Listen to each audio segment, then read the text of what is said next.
Yes, indeed. Yes, indeed. Peace to you and yours. Peace to you and yours. This is Blue. Report live and direct to you. Welcome to Tough Talk Tuesday, episode 22. We're going to set this off the right way. What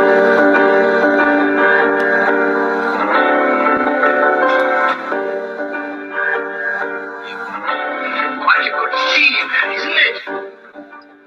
One man crazy, three very sane spectators.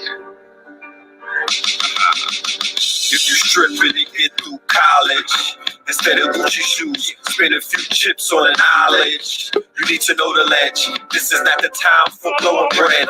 So it's said, you are now rocking with the best. You know it's red, you know it's blue.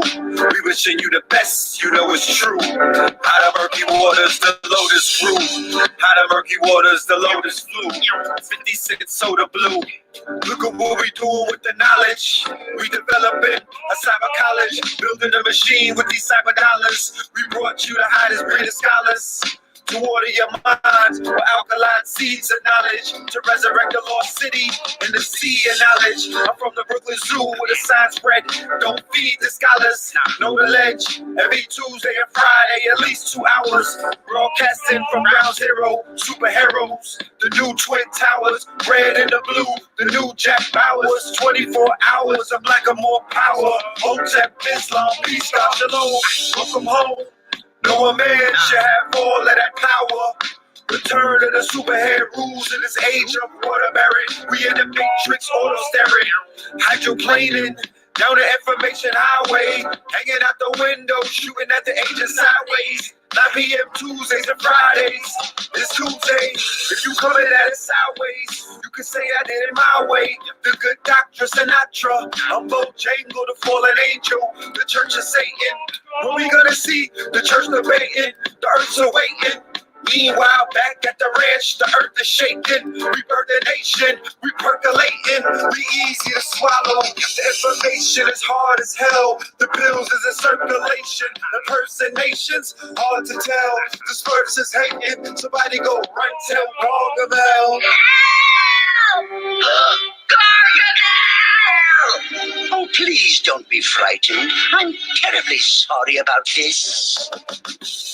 I bring my life to the table. I bring my wife to the table. I bring health, wealth, knowledge, yourself to the table. I bring Know the Ledge TV to the table.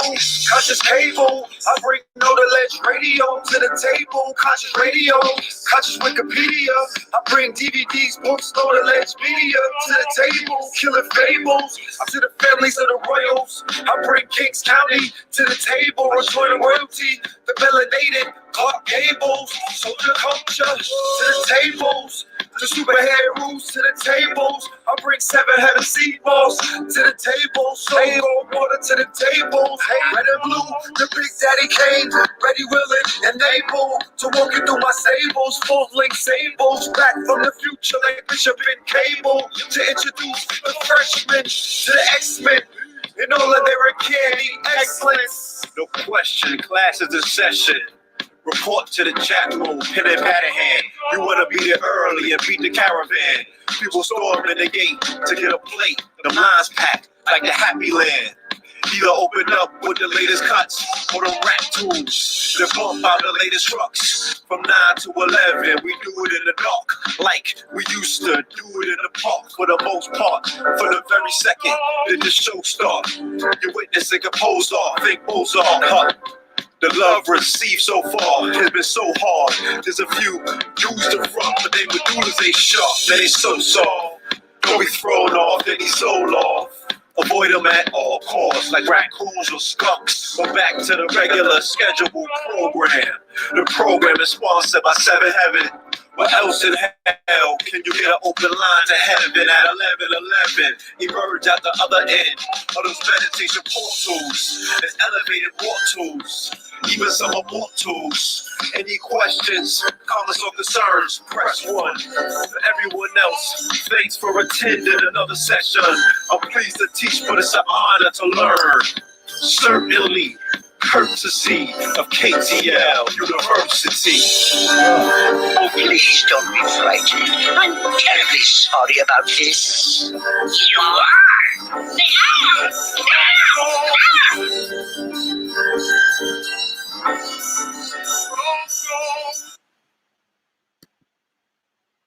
Yes, sir.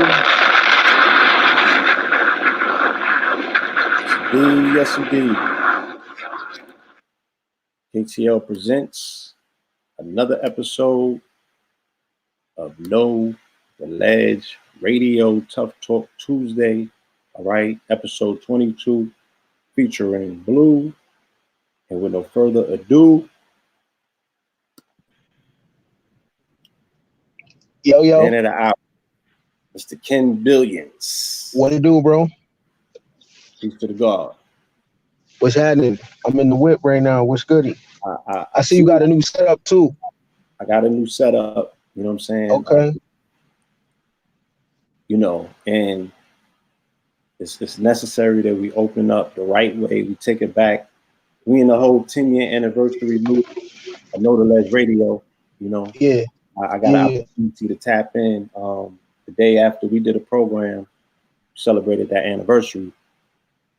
So it's returning it back, getting the Nebuchadnezzar gassed up again, getting ready to go on this futuristic run, 2020 and beyond. For sure. So ironically, this is a 22 master year, 4 number. You dig what I'm saying? And this just happens to be 22nd episode, Tough Talk Tuesday. Mm-hmm. For sure. Good seeing you, my G. Happy New Year and all that. Happy New Year. The family get an opportunity to see you. Oh yeah. Already, I'm a ghost. You're the ghost no longer. They say Ghostface was able to last for he was Ghostface for one song or something. Uh-huh. And then that shit blew. Yeah, Happy New Year to everybody out there. Happy New Year. Hope your family as well. We 14 days in. If you got off your New Year's resolution, don't even trip. Get back on it. It's you against you. So don't even trip. Get back on it. You might have missed a few days. Just get back on it. These are going to be one of them episodes where we pretty much are just reminding people and reiterating things that have already been said. And then we have the ability as well to go into the archives, because whatever has been said has been archived, And as I'm going through this reflection of a decade doing Know the Ledge Radio, I've been listening to the archives. You know what I'm saying? And the archives is amazing. The information that I'm able to see, to look back in a 10-year window and see prophecy fulfilled, see things come full circle,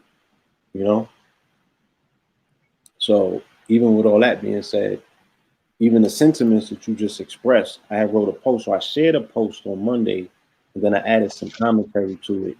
So I'm just going to read that post for the people because I feel like somebody might need to hear this. Mm-hmm. Give yourself permission to live a big life. Step into who you are meant to be. Stop playing small. You're meant for greater things.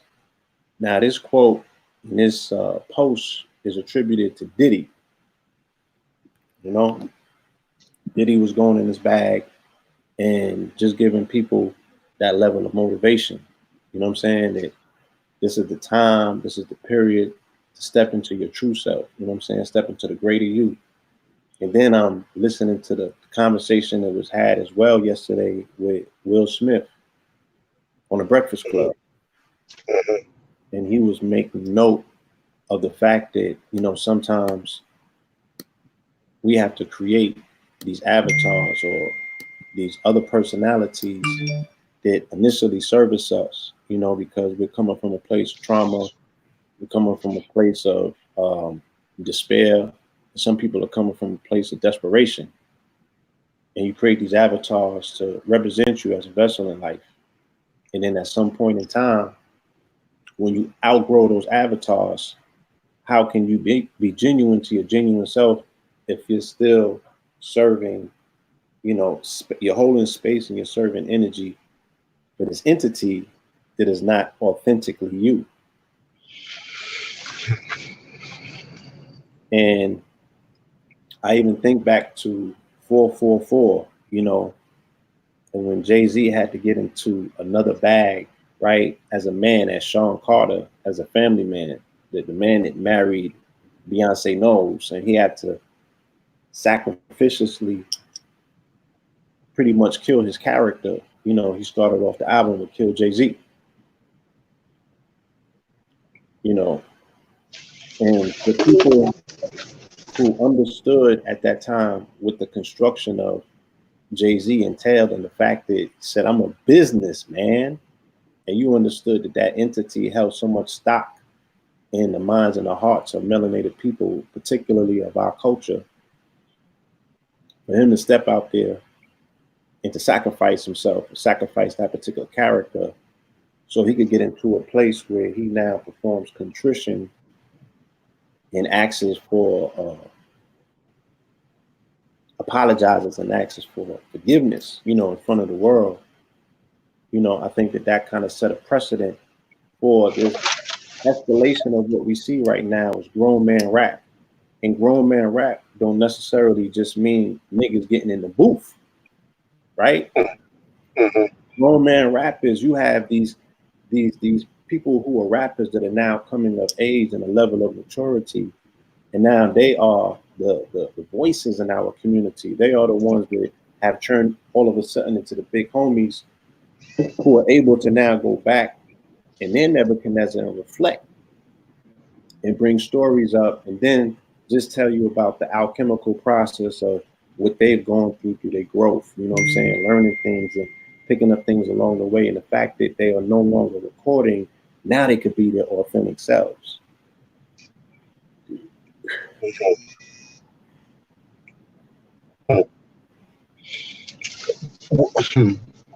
That was a question, or you left off on that?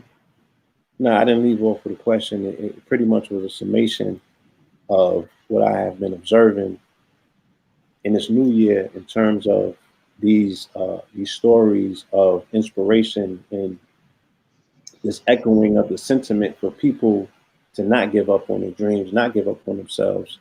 Don't beat yourself up. You know what I'm saying? If you fell short of your resolutions or your goals, it's never too late to readjust yourself and reacclimate yourself and position yourself for success, and understand that, you know, you fail forward in life. You know what I'm saying? As long as you're failing forward and not failing backwards, you're still moving forward. So for the caption of yesterday, what I wrote, I said, somebody needs to hear this on this glorious day. But for whatever reason, you don't think you're worthy. Why? You don't feel like you're worth it.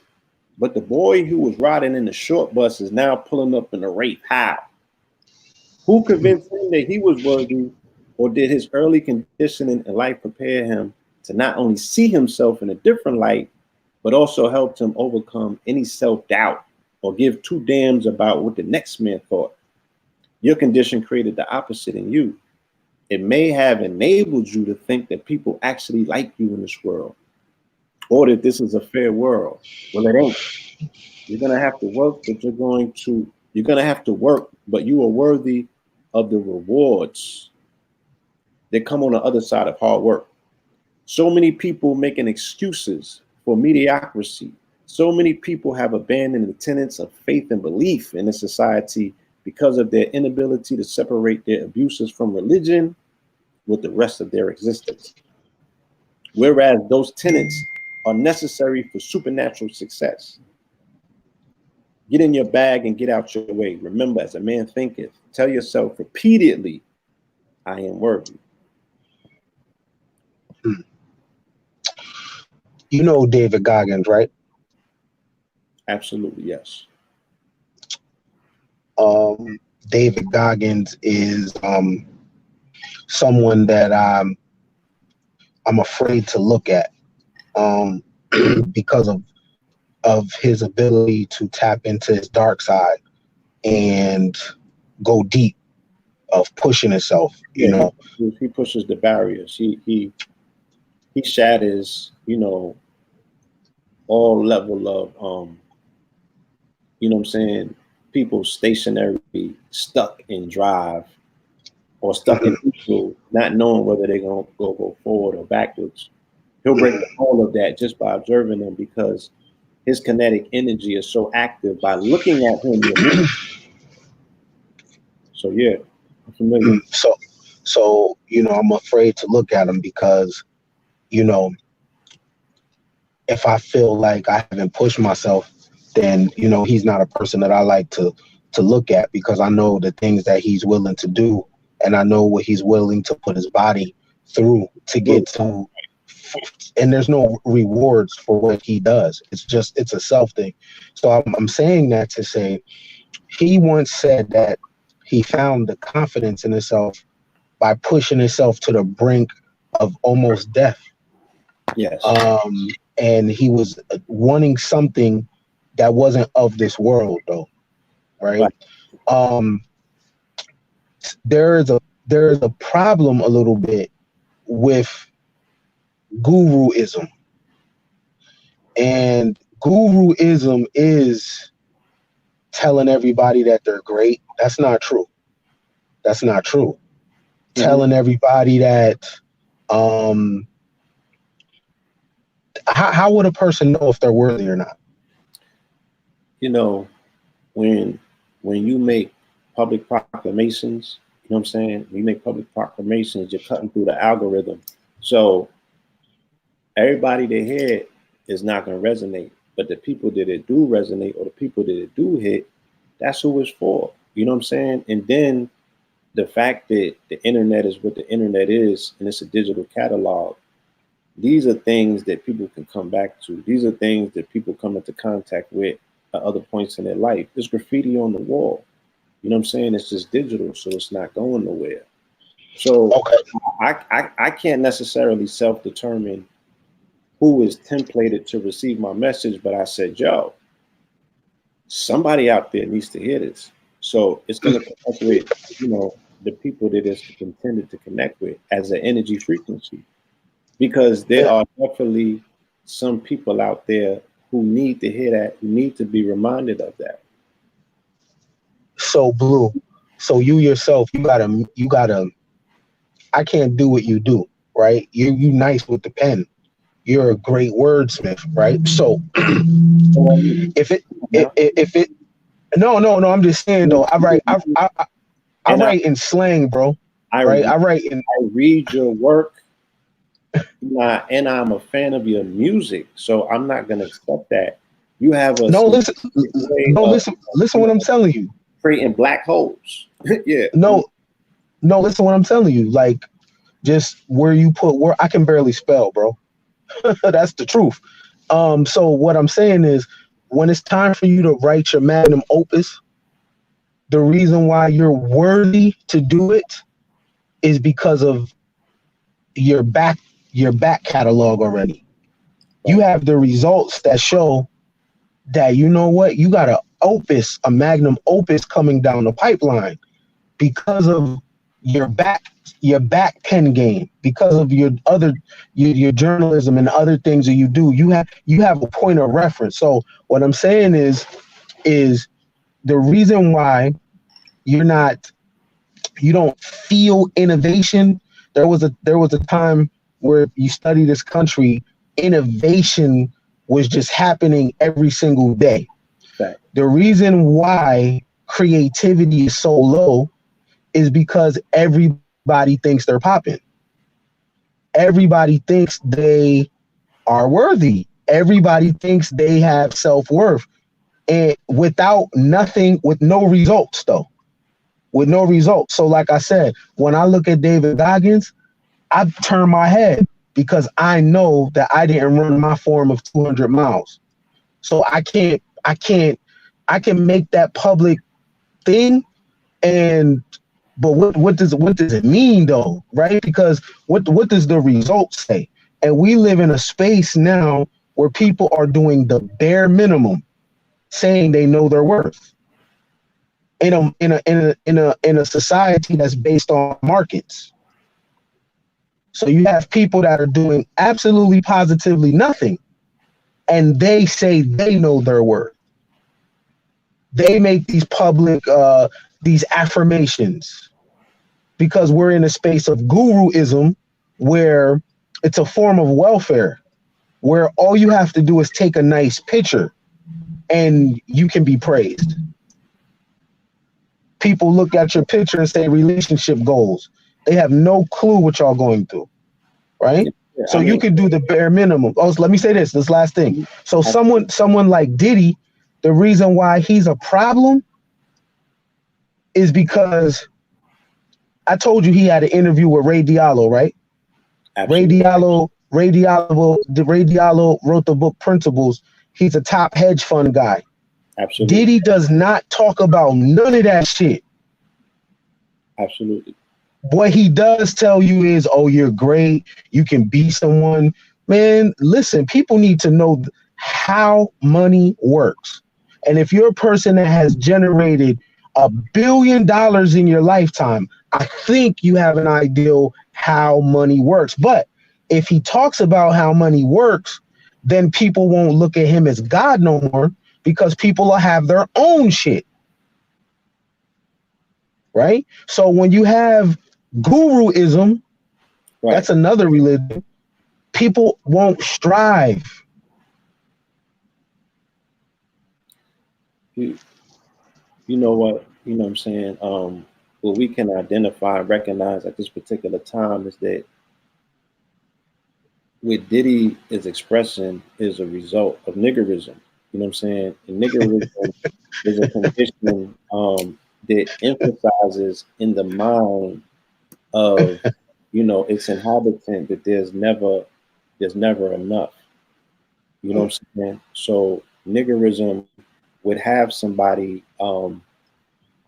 value their worth in society by being in that particular position, because it's an outgrowth. Niggerism is an outgrowth from the place where it was created, which was on the plantations. You know what I'm saying? And everyone is in this competitive rush to be number one, and society emphasizes it. To coincide with what you're saying about the people's thought process always resonating that they're great, that also is a result of the matriculation of the system that they live in by way of the Jesus Christ narrative. So they're all being told that they're children of God. You feel me? With no distinctions, right? Whereas in other traditions, there are elite groups that are considered the chosen ones. And then there are other situations where people choose themselves. And then there are other situations where people consecrate themselves into societies to feel that level of worth because they are now amongst the chosen or the defiant ones or the enlightened ones. You know what I'm saying? So it's a direct reflection of that. So an artist such as Diddy, who is the personification of that six-pointed energy, remember him and Big was the Catholic school children that brought materialism, right? Excess materialism into the game. Hyper capitalism, balling out of control, all about the Benjamins.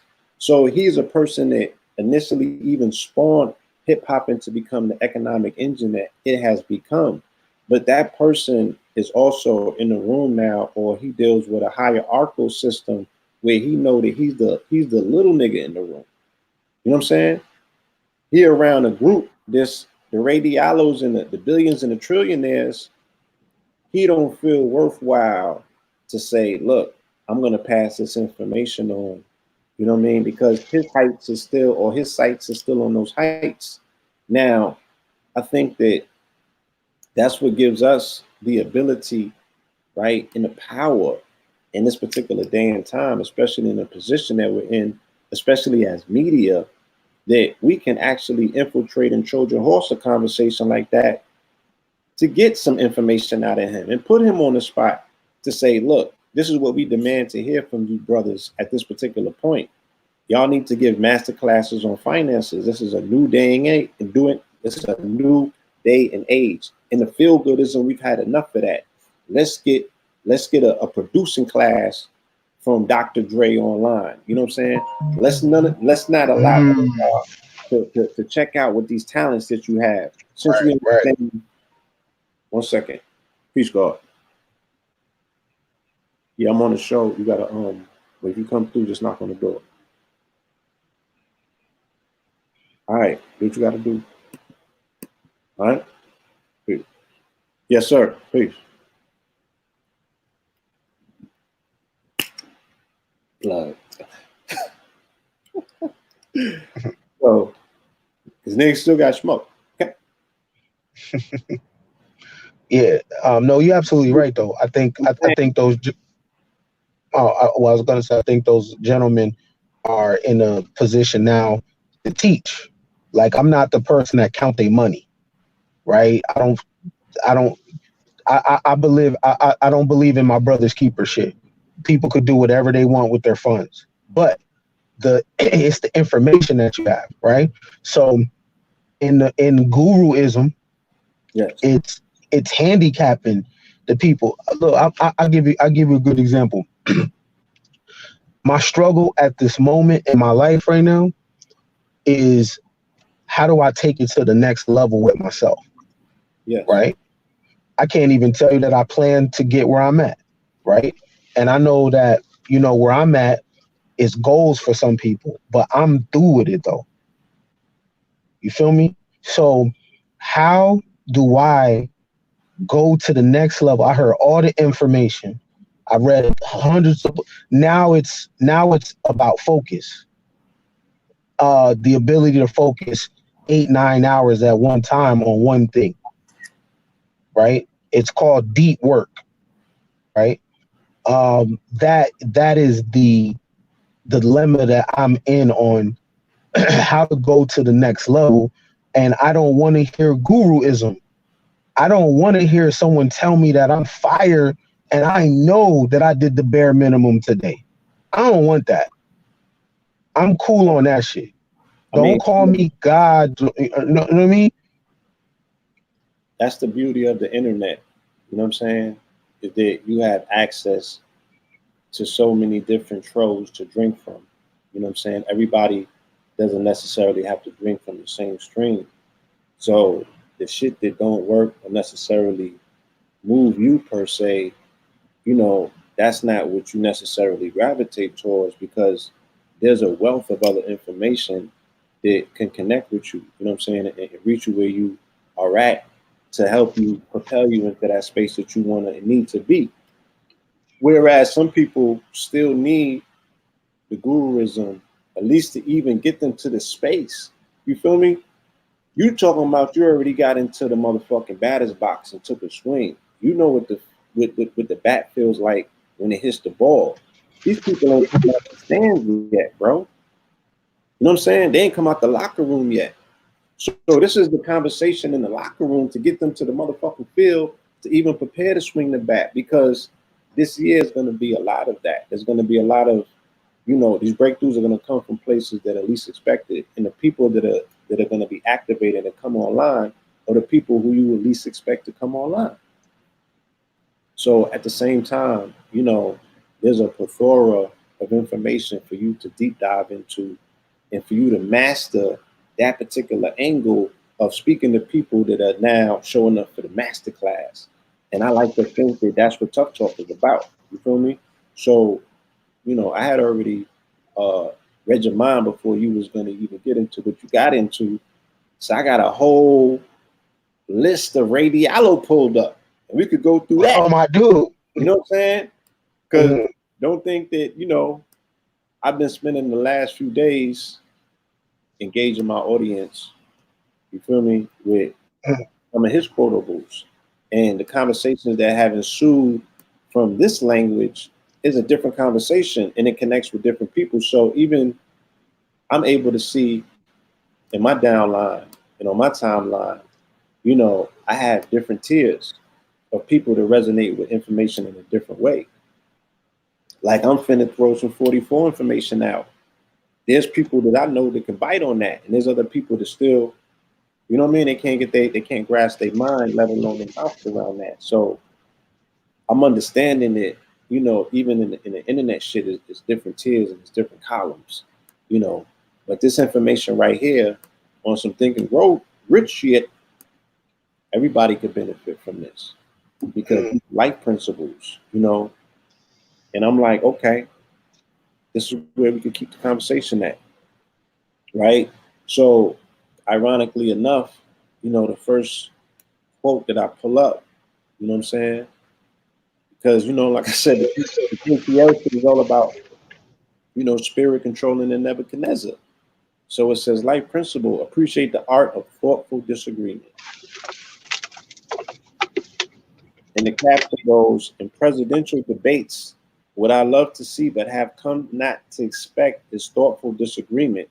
To go beyond the headline of this principle to understand what I mean by it, click the link or the bio, go get the book, he's saying. You feel me? But appreciate the art of thoughtful disagreement. In a way that's going to resonate in this particular year is the energy of this year, according to a breakdown that I've seen by the guard Ross Ben. Right, Ross Ben did a 2020 analysis based on him pulling the chart of the year on January 1st at noon. And in this particular chart for the energy and the frequency of the year, he said that this was a year of people taking responsibility and not falling into victimization. You understand? So taking responsibility, if you have a particular stance and, that's how you feel, then you're responsible for that stance and you're responsible for that feeling. And at the same time, owning that particular feeling, owning that feeling, that also allows you to allow somebody else to have their feelings and have their space, and for it not to, cause friction. You dig what I'm saying?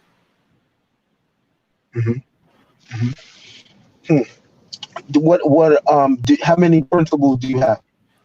Huh? You was reading from Ray Diallo's principles, right? Yes. How many did you copied a few down, or you got the book? I'm on his site. Okay. Is it any more up there? Absolutely. Okay, yeah, go through a few. All right. Good work habits are vastly underrated.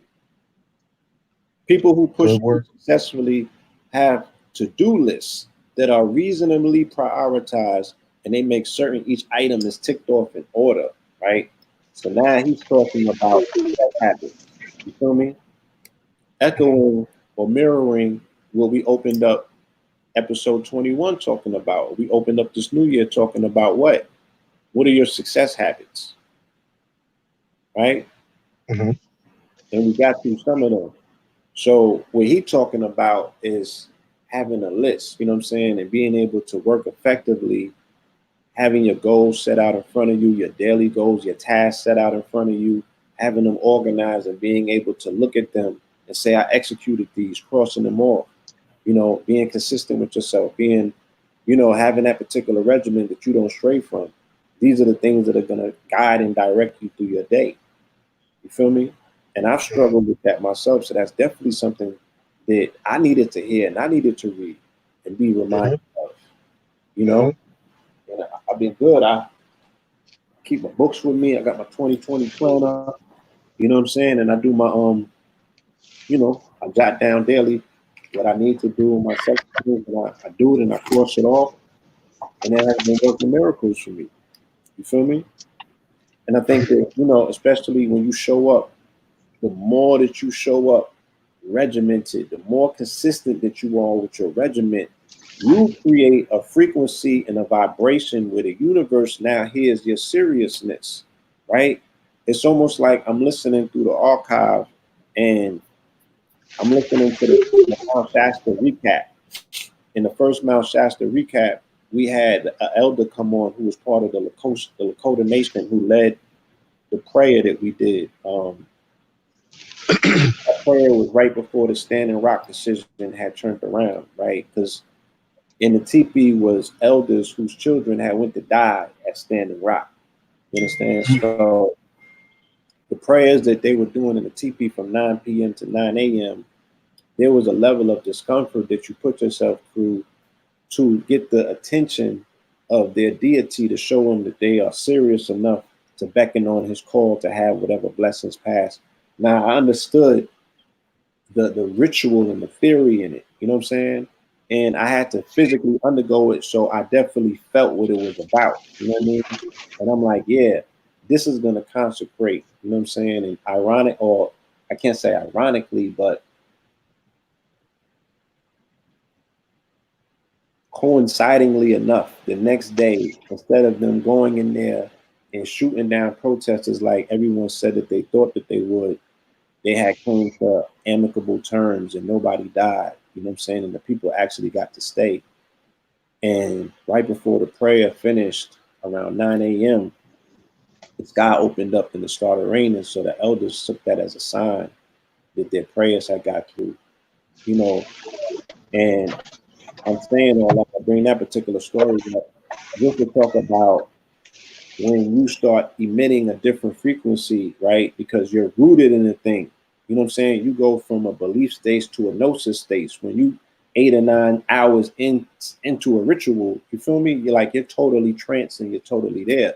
And these are ways that you can, even if you think the prayer don't work or not, you tricking yourself into that success. You're responsible for it, but it ratifies those people's notion to tap into something within themselves, to tap, to bring forth power.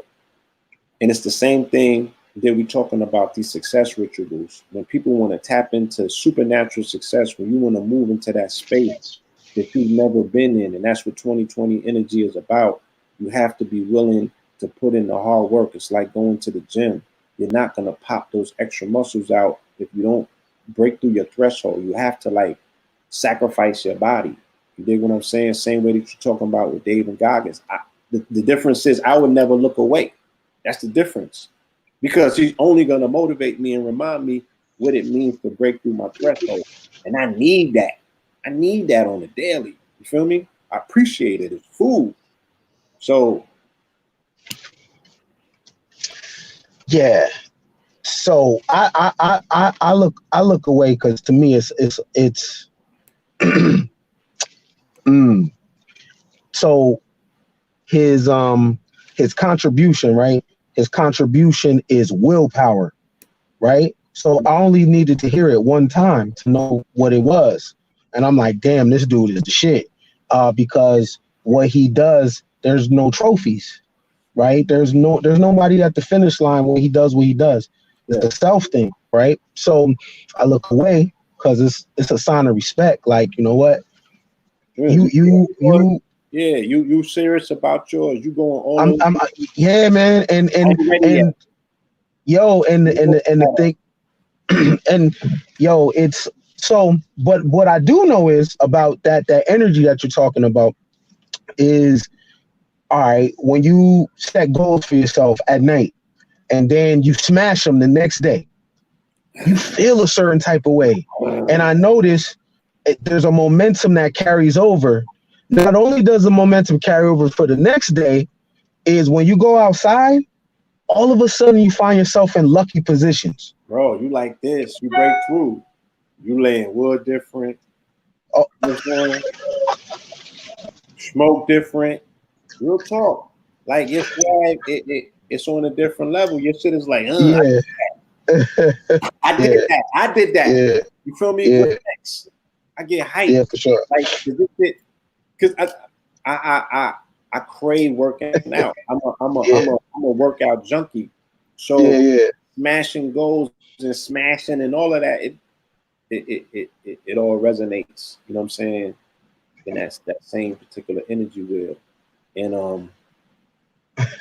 all three of them should be coincidentally running side by side, because at the end of the day, all of those are forms of fuel. You know what I'm saying? And all of those things remind you about how live you are and a different appreciation for this energy circuitry that's flowing through your body, right? So let's go to the next principle. If if you don't have anything else to say on that. No, go into the next one. All right, this one is dope. Asking others who are strong in areas where you are weak to help you is a great skill that you should develop no matter what, as it will help you develop guardrails that will prevent you from doing what you shouldn't be doing. Right? Run that back. Run that one back. Asking others who are strong in areas where you are weak to help you is a great skill that you should develop no matter what, as it will help you develop guardrails that will prevent you from doing what you shouldn't be doing. Right? So that's deep. You know what I mean? And So okay, I just wanted to tell you real quick in case you knew, Ray is worth $18.6 billion. absolutely, yes. I thought it was 14, but 18. Yeah. 18, yeah. 18 bill. Yeah, go ahead. I just wanted to drop that in the chat real quick. Yeah. This is a individual who has, really broken through the threshold, and he must obviously be on autopilot. So the weight of these words, you know what I'm saying? They weigh different. You know what I'm saying? These words weigh different. You dig what I'm saying? Because this is true blueprints to success, right? If we live in a society where they telling me cash rules, if it's something else, I'm waiting for the remix, right? But you tell me the cash rules. So these tips of success from somebody who's worth 18 Bs, you should pay a little bit more attention than the nigga who you see from our level. I seen somebody write that the other day too. She's like, I'm not taking advice from motherfuckers who got more, who got just as much as I got or less. Why would I do that? She's like, I'm listening to people who's emmed up where I want to be. So yeah, and that principle you just said that you just read, that's a big one, because what happens is a lot of people with the information that we may need to know, right, they don't look like us. So what happens is the grace and favor gets robbed because you have paranoia. So you come out the house and you don't speak to people, and you don't gel with anybody that's different than you. You automatically practice your own form of xenophobia. Yeah, you shut right? off. You know what I'm saying? You shut off. You can't ask good questions. I'm going through this in my personal life. You know what I'm saying? So I can speak to it. You feel me? The business already in the last 14 days has taken me in a different direction than I have been in the 44 years prior to my life already. And it's bringing me around different people. And some of them know my track history, and some of them it's a clean slate. You feel me? So it's like, how do you operate in these environments where this is actually the ladder that you need to scale for the success that you really want? You understand? And it's the thing that Will Smith was talking about. You've created a box for yourself, and you find yourself backed in by this character that you've created to survive or to get you through this realm or this world as it existed in the past. Because this is a new world that we in. I'm here to tell you. Feel me? It's a new fucking world. Flush with opportunity. You know? Akon is opening the city in 10 years. You understand? Yeah. 24 years from now, 2044, I got a master plan as well. So being able to lay those initial steps and having foresight in your trajectory 10, 15, 20 years into the future, you know what I'm saying? It's very exciting, this journey that I'm on. But it's for me to win or for me to fold. You know what I mean? And that's all on me.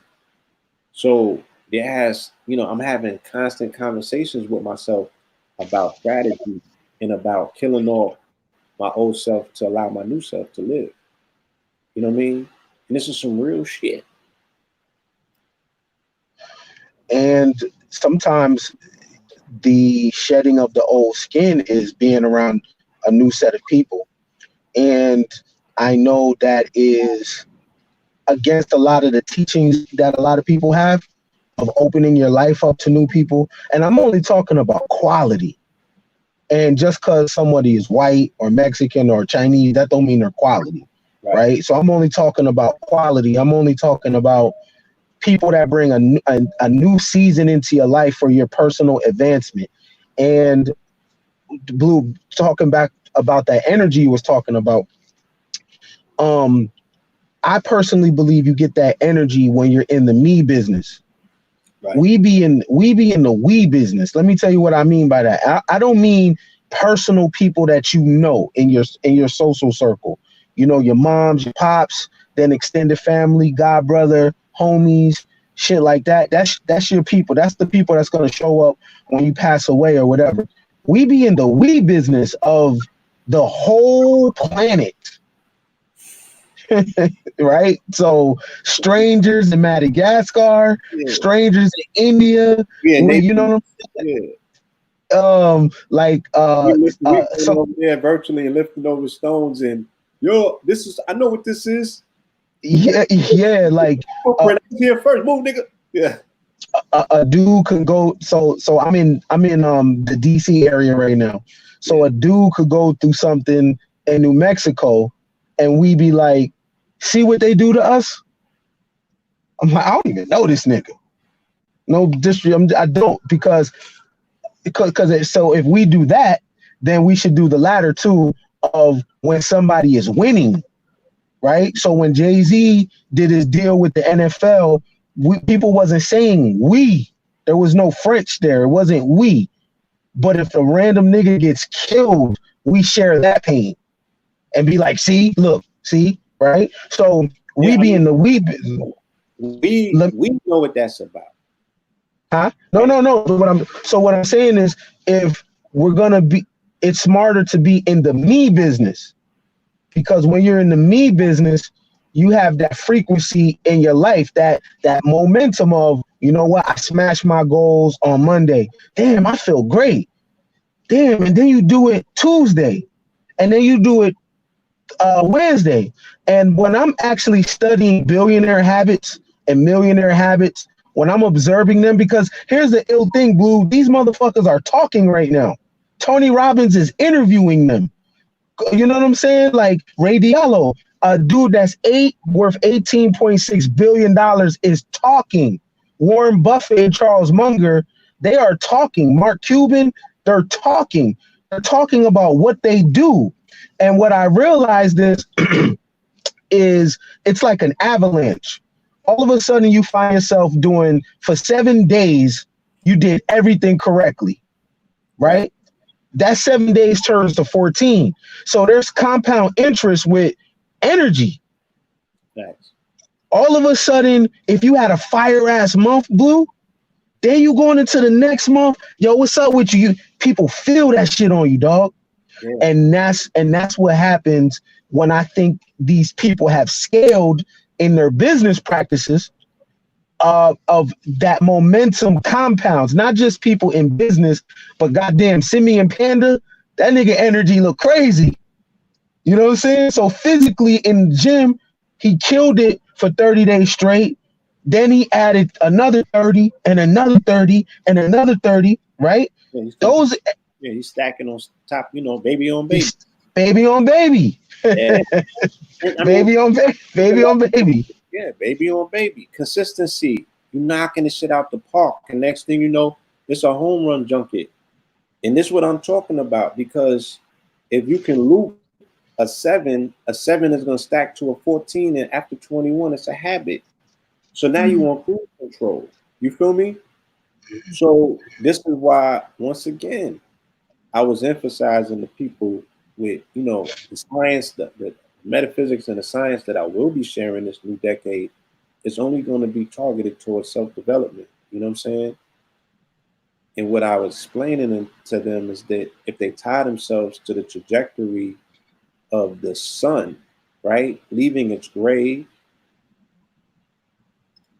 on Christmas, of which it came out of its grave, and it immediately burst into a solar eclipse, of which the planet now sees the repercussions of, because everywhere is earthquakes in the ring of fire and volcanoes is going off, because right after that, the lunar eclipse hit. So the celestial bodies is giving off a different type of energy. What you see expressed in people who are engaging in physical activity is their Martian self. You know what I'm saying? Their Martian body, their competitive body. The blood is pumping and it's moving. So you're seeing melanin activated right now. And the best place that you can look and see what sort of solar flares is hitting this planet, what sort of neutrinos, what sort of part of the photon belt that we're in, you're going to see athletes doing abnormal shit, because the athletes are the one who are activating their melanin every single day in a competitive way. And that's all Martian energy. That's all 44 energy, because Mars is 44. Blood is 44. Aries is 44. War, you know what I'm saying? All of it. Military, all this shit. It deals with talk that shit, nigga. Yeah, it deals with this active principle of continuously, because the sun is not chill. The sun don't chill a lot, right? The sun is an active principle. You know what I'm saying? It will be considered a masculine principle. It's a doer. It gets shit done. And it has to utilize a particular push and a force to come out of its grave, out of its box in Saturn, right, which is lead, and move towards Leo, which is gold. And if you tie yourself into that alchemical process, then you too will, create this trajectory, this energy, and this force that you're gonna propel yourself, way past the victory fucking lap. You dig what I'm saying? And that's how you do it. And this lesson that I downloaded and I understand is from me following the trajectory of Nipsey Hussle passing in the spring equinox of last year. And I watched as he represented the sun, right? He was a Leo who died at the age of 33 in the fucking spring equinox. There's nothing else for me to talk to nobody about. I don't need nobody to tell me nothing else. You understand? Look, let me do this shit, man. Fuck this. This got a screen share on it. I'm gonna give you some bars real quick. Okay. It's about that time. Can you see this? I don't see nothing yet. No, All right. Just give me a second. I'm gonna get it all together. I'm gonna show you this shit in real time, man. You feel me? And I've been sitting on this. I ain't showed this to nobody yet. Shit that I've been whipping up. But it's without a shadow of a doubt that what we witnessed was a fucking sign. It was a heralding.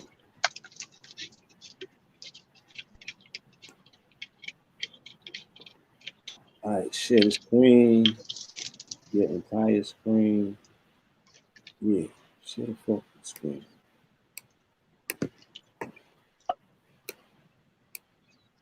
All right.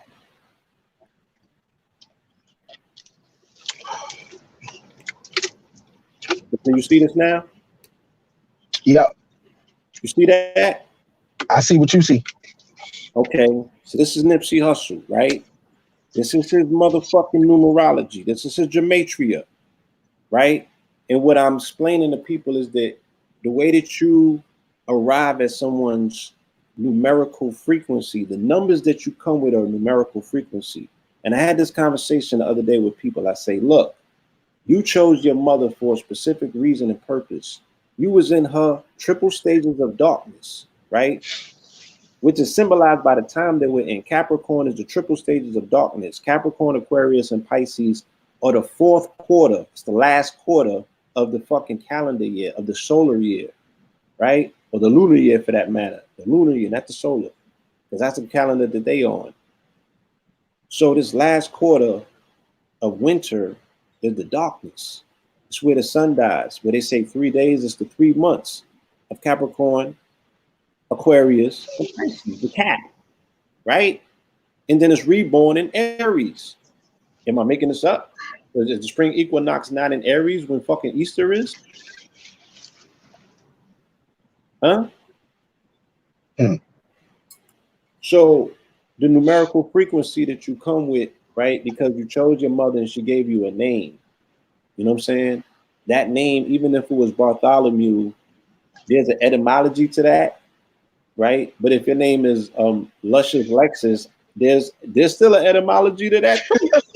You gotta find the numerical frequency of that, and you have to find the Eddie Mom of Luscious. You gotta find the Eddie Mom of Lexus. That's your challenge. You know what I'm saying? Mama put you in a fucking maze. Deal with it. But if you crunch your number down to a number and you find out what the frequency of that number is and what other words that it correlates to, then you can find yourself in the fucking math. Let's take a trip down a rabbit hole, okay? So Nipsey Hussle, right? We're able to see that a connecting number in both systems, right? Of his rap name and his fucking his God-given name, right? Because his mother gave him the name, his God-given name. Amias Ashtegum and Nipsey Hussle. We see that there's commonality in the number 48 at the bottom here in the Chaldean counting system. Now, where does this nigga come from? His people come from that part of the planet that we would say that the Chaldeans come from, correct? Right? So 48. So then let's go and look what 48 is, right? Look what the fuck 48 is. Okay? Son of Noah, Ham, right? Dealing with the whole Coptic Hebraic aspect of the planet that he's from in the time that this represented, because he died in the Jubilee year when the fucking people that was persecuted for 400 years from coming from the place that his people came from over here, right? They were supposed to break the curse of 400 years. The children of Ham in 2019, right? Was that not what the 1619 project was about? Genesis 13:15. So look at the description that coincides with the number 48. Majesty, greatness. Was he not called Nipsey Hussle the Great? By him, through him, right? Was he not a star? Did he not open the portal? Jubilee, ram's horn. Did he not die in Aries, and did he not die during the Jubilee? Joy and rejoicing. Did people not joy and rejoice at the same time that they mourn? Did he not represent hope, and did the 44th president did not speak at his funeral, and hope is 44 as well? Did he not embellish and show strength, might, and wealth? Was he not talking about all riches, all money in?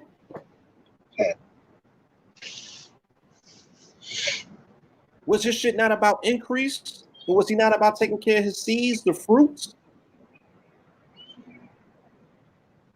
So you go to the next one, right? And of course, we see, Ham is the child of Abraham, and Abraham equals 44. You know what I'm saying? There goes all of the attributes of the number 48, right? And then you run his name Nipsey, right? And the Jewish is 604, but 604 means damn. It's the same number as 44, which is blood. Why is he always pictured in red? I knew the nigga from 07. He was always in fucking red. I was like, son, I thought you were Crip. He like, we don't bang colors no more. I keep my flag on me, but I love the color red. He didn't even know why. Isn't that the star that always that's popping up in his name? That he always had a 5-pointed star. He's a 6-pointed gangster. He's a Crip. He's a rolling 60 Crip. They bang a 6-pointed star. Come on, son.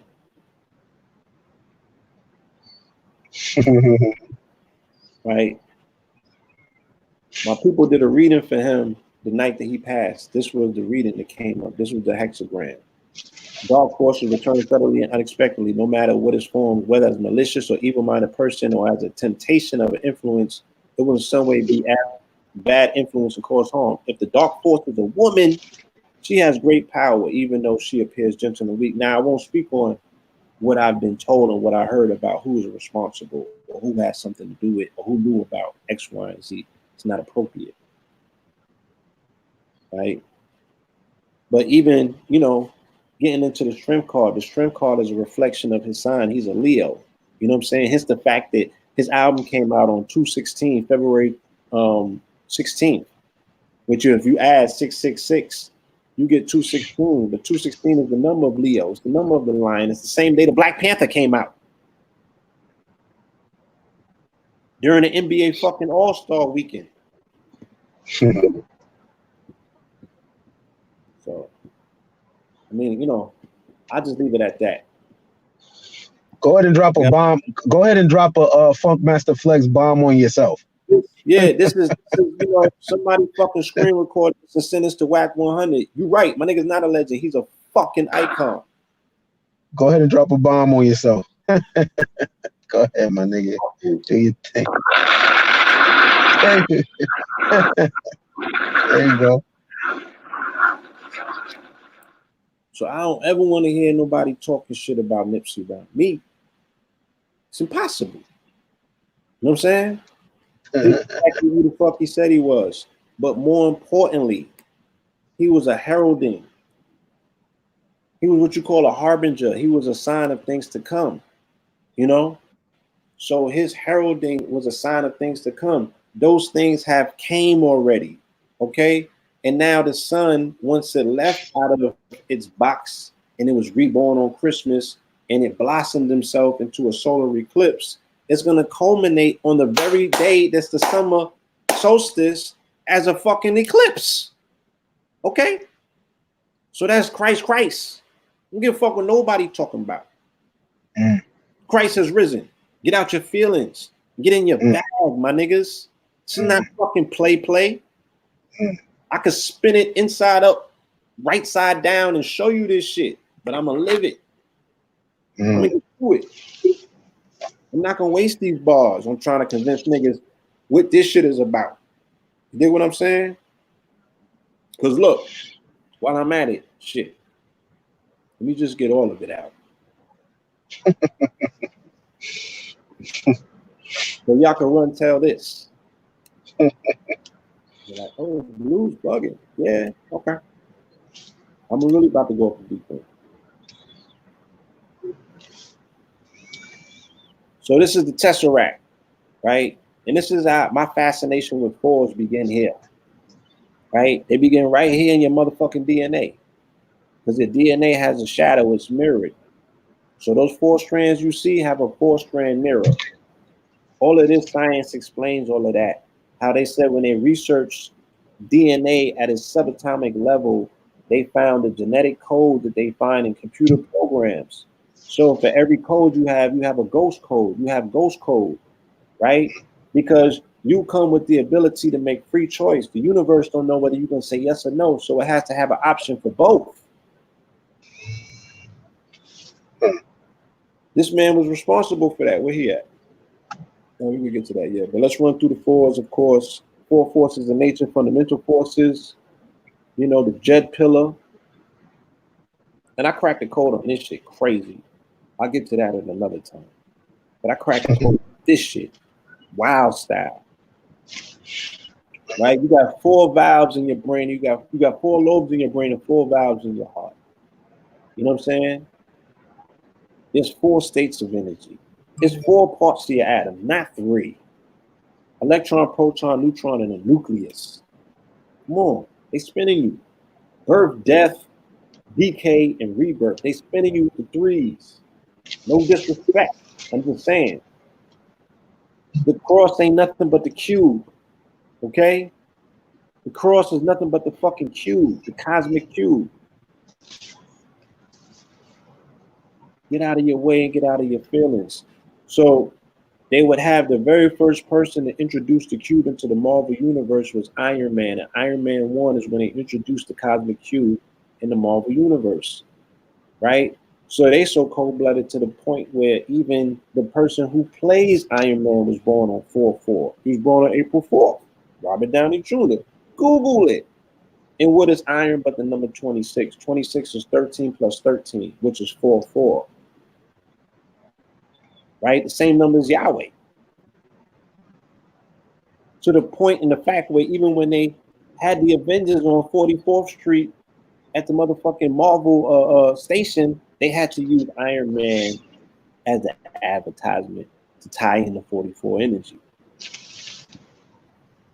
The Tesseract, also known as the Cosmic Cube, is the main source of conflict in the Avengers. Little was known about it till the Avengers War, where it is revealed to be a doorway to another world, one in which the Chitauri inhabit. As S.H.I.E.L.D. is studying the Tesseract, Loki opens the doorway and creates a portal that he uses to get to Earth. Right? So we've been primed with the cube from day one since we were children, based on these cartoons that always focus on the cube. They told us the Anunnaki came here looking for gold and housing gold. But in the fucking in the cartoons, they showed it as the cosmic cube. It was the electron cube, right?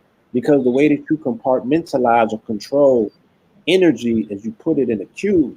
Hence the fact that I said everything is a box, right? So there goes the Tetragrammaton, 1313.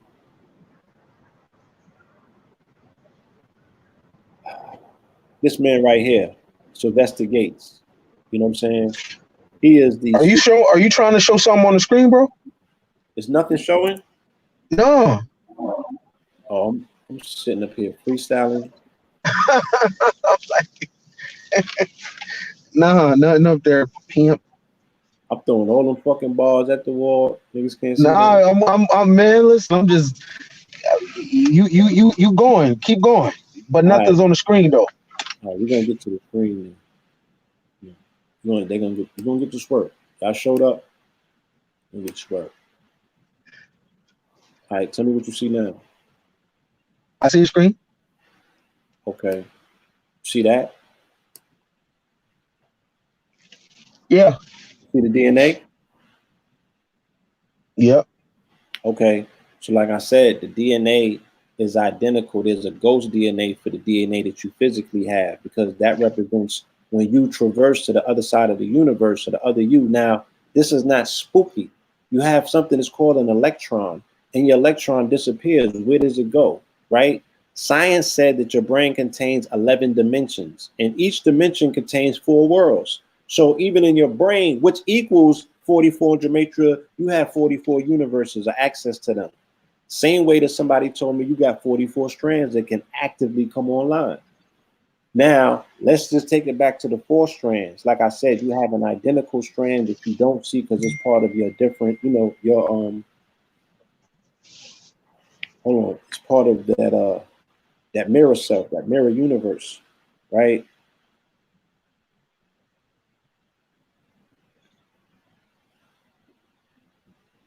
So this is the information that gets into a lot of that. You know what I'm saying? Dealing with the binary codes of the zeros and ones. And like I said, with supersymmetry, they found out when they went to the subatomic particle that you have computer codes, the same codes that they find in a computer for programming, because as a sentient being, you have the option to choose yes or no, just like binary. And the universe don't know what decision you're going to make. That's what makes you a human being. You have decision-making abilities. So you have to come equipped with faculties depending on which way you go, either yes or no. So you choose yes, but you still have you still got the no material. That's part of your ghost DNA, right? That they found at the subatomic level. And the image of it, or the actual shape of it at the subatomic level, is a tesseract, right? And that's what Sylvester Gates has brought forth. So this just runs through the whole aspect of force. Like I said, 4 forces in nature, 4 fundamental forces in nature: electromagnetism, weak into action, strong into action, and gravitation. Then the Jed pillar, the 4 aspects of that, of which I said at another time. I'm gonna crack the code and show you this shit. This shit is wild style, right? The 4 worlds are contained in the Jed pillar, right? The whole aspect of the brain having 4 lobes, the heart having 4 valves, the whole aspect that blood equals 44. You dig what I'm saying? Solid, liquid, gas, and plasma. The atom has 4 parts: electron, proton, neutron, and nucleus, right? Life itself is in 4 cycles: death, birth, death, decay, and rebirth. And like I said, this is the cross. The cross is the cube. You can see it right here. All it is, right? The cube that they introduced in the Marvel Universe. Robert Downey Jr., born on April 4th. representing Iron Man. Iron itself representing the 26, which is the number of Yahweh, which you split 26 up, you get 13 plus 13, right? And you reduce the 13s to 4, so 44, right? Hence the fact that he's Iron Man. Iron is found where? In the blood, right? When they advertise this at the Avenger Station, this particular location is on 44th Street. I visited it myself. They always would use Iron Man as the advertisement. You know what I'm saying? This is the information on the Tesseract, which is known as the Cosmic Cube in the Avenger universe. And it represents a doorway to another world. That's what I'm trying to explain to you. Hold up, Blue. Hold on. Hey, my nigga is going in right now. Y'all gotta hit that catcher on some G shit. Bro going in. I'm just listening. These is bars on bars on bars. Don't do that, man, like that. Hit that cash app. This is mad shit, My yo. weed man pulling up, so y'all can hit the cash app for a second. Yeah, you feel me? Come on, man. Like, yo, nigga going in. Yo, you know what I mean? If they ever, if you ever been wondering what the Law 44 was about, goddamn it, you're gonna find out tonight, and then we're gonna move on. So I don't hear that cash app hitting either. What'd you say, Pimp? I don't hear that cash app hitting. $Blue Yeah. 44. Well, look. This why y'all gotta hit the cash app, right? So to make people want to do the work, right? So for years and years, people outside of the conscious community always looked at the conscious community as broke and dusty. That's the ideal when it comes to this information, that niggas is ashy. Why?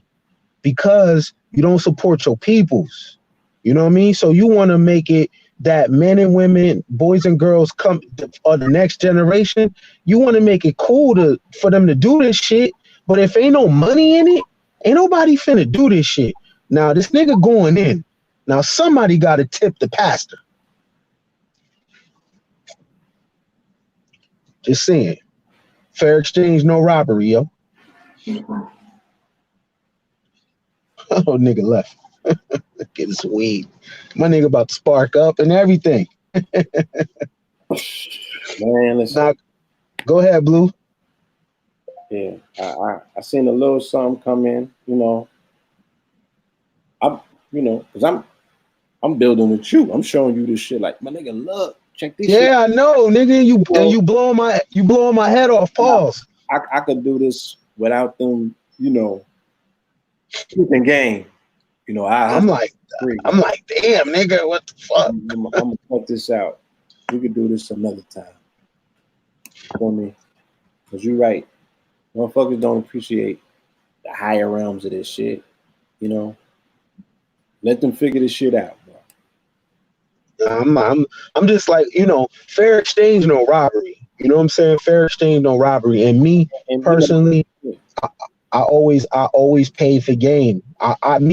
That's just what I believe in. If you had game, how much? And ain't no such thing as too expensive. It's up for me to figure out how to get that. If you got something I want, I need to pay for that shit. That's just how my thinking goes. And the reason why nobody wants to do this shit is because no money's in it. It don't produce no millionaires. If this shit produced millionaires, you would see men, women, 18-year-olds, old heads getting into this, breaking their library down, breaking everything down. It ain't no money in it. And my shit is like, yeah, I could tell you everything in fucking existence, utilizing a number. But I ain't finna be doing that shit. Hey. And I said that's the conflict that comes with this avatar that you created, right? This Indiana Jones character where you like, yo, I really need to be handling my business. You know what I'm saying? Because this brain power can go into making $1 billion in the business world. You feel me? I could go spend them crackers and they're gonna spend.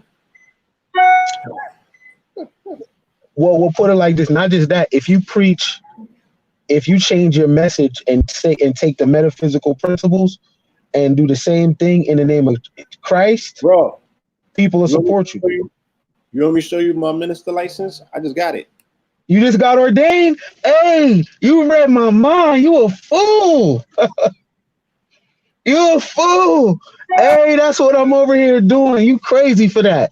I wish I could tell you who I was with and where I was at. You feel me? Funny. My plan is, you funny. You know, I can get into all that.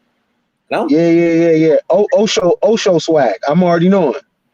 Bro.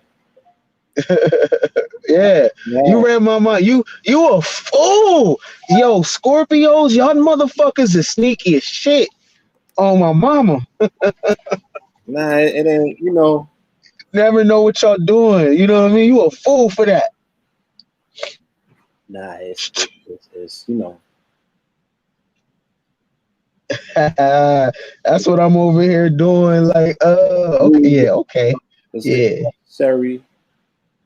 You know what I'm saying? It's necessary to make certain moves. For sure. Yeah. You know, I got a different idea about what I want to do with my life and how I want to do it, and you know, right. the way that I want to service the world. Right. You know what I mean? And I don't have to explain that to nobody, and I don't have to apologize for it because I got bars on top of bars. My whole baby. I got information that could fucking redeem that situation and hopefully take some people out of the lost aspect of it. I could talk their language and they'll understand me. You dig what I'm saying? Right. Because I have a true way to deliver it through the fact that, shit, my name is Paul. And I understand that Bible unlike any fucking body else would ever understand it. Based on the fact that somebody named Paul wrote it.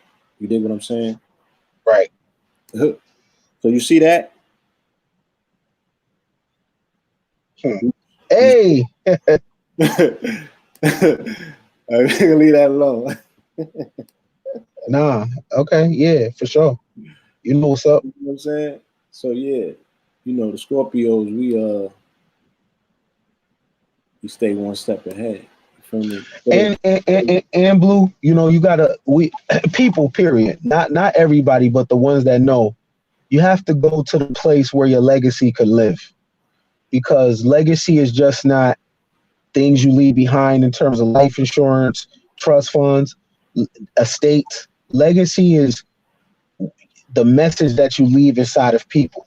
Now, look, let me say this. Let me say this one thing. You have to leave your message in the right people, though, is because you want there to be a call to action. Yeah. Right. So you don't want to talk to dead people. Let me tell you what dead people look like when you talk to them. Dead people are constantly waiting for your new shit. Yo, when you dropping a new video, when your new joint coming out, right? Then they'll go hop on to the next wave because they're not living out the message that you've been talking. Because if you living out the message that you've been talking, you can't information whore like that.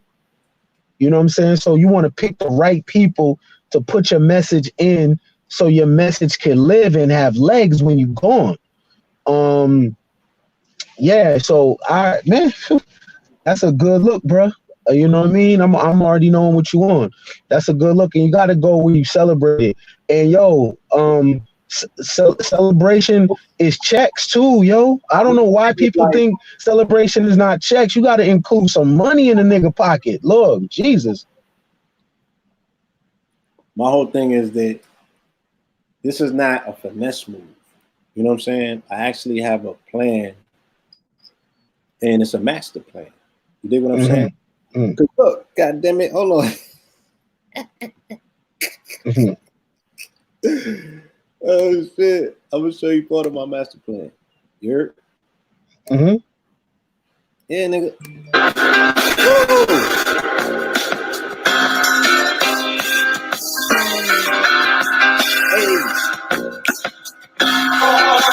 Praise my Jesus, praise the name of Jesus. Lord, praise my Jesus, praise Jesus, Lord. You guys do. Just be wonderful. Being it is, all you see and exist, forms and limits, emotion are drawn to image, sunsets in Tibet, beauty beyond flesh, still waters, moon reflects, tranquilates, skies, I saw a space, room to breathe, yourself room to be, set free, past mental blocks, jet ski, play on waters, mysterious like fresh and saltwater borders, air on earth, the most love, thought I had her trained, that when she climaxed, she screamed his name. Nothing created, then them sweet nothings be basic.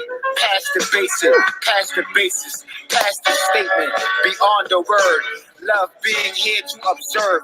Wonderful, wonders do exactly how this track makes it comfortable. Beauty in your child's eyes, your reflection damn near freeze time. Then it's speech refined, love that you bitch combined. The good book, love being that good look. Wonderful. Follow the rhyme progression, just my divine expression.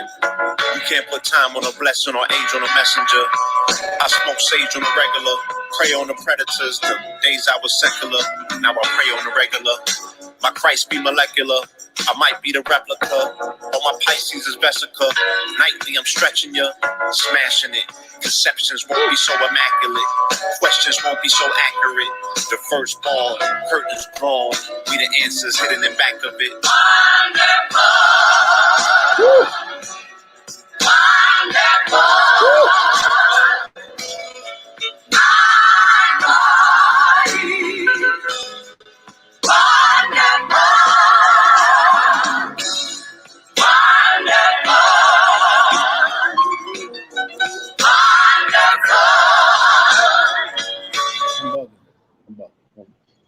I gave niggas the whole video. Why not? I'm gonna edit this shit. God damn it. This ain't ready for the world yet. Why not? I mean, why not? Why not? It's a movie. It's a 44-minute project that I'm coming with on Easter. And I just got the rough draft. That's why it looked like that. You know what I'm saying? I just gave a sneak peek. You got me. I'm throwing all my motherfucking gems out. I'm like, hold on.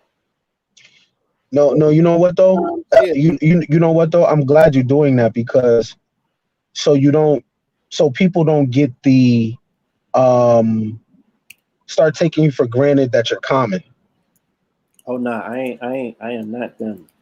You know what I mean? And that's important because you know you and your bro show up every week and y'all been doing that shit for 15 years. You know what I mean? Yeah, and you don't want to. Y'all not common.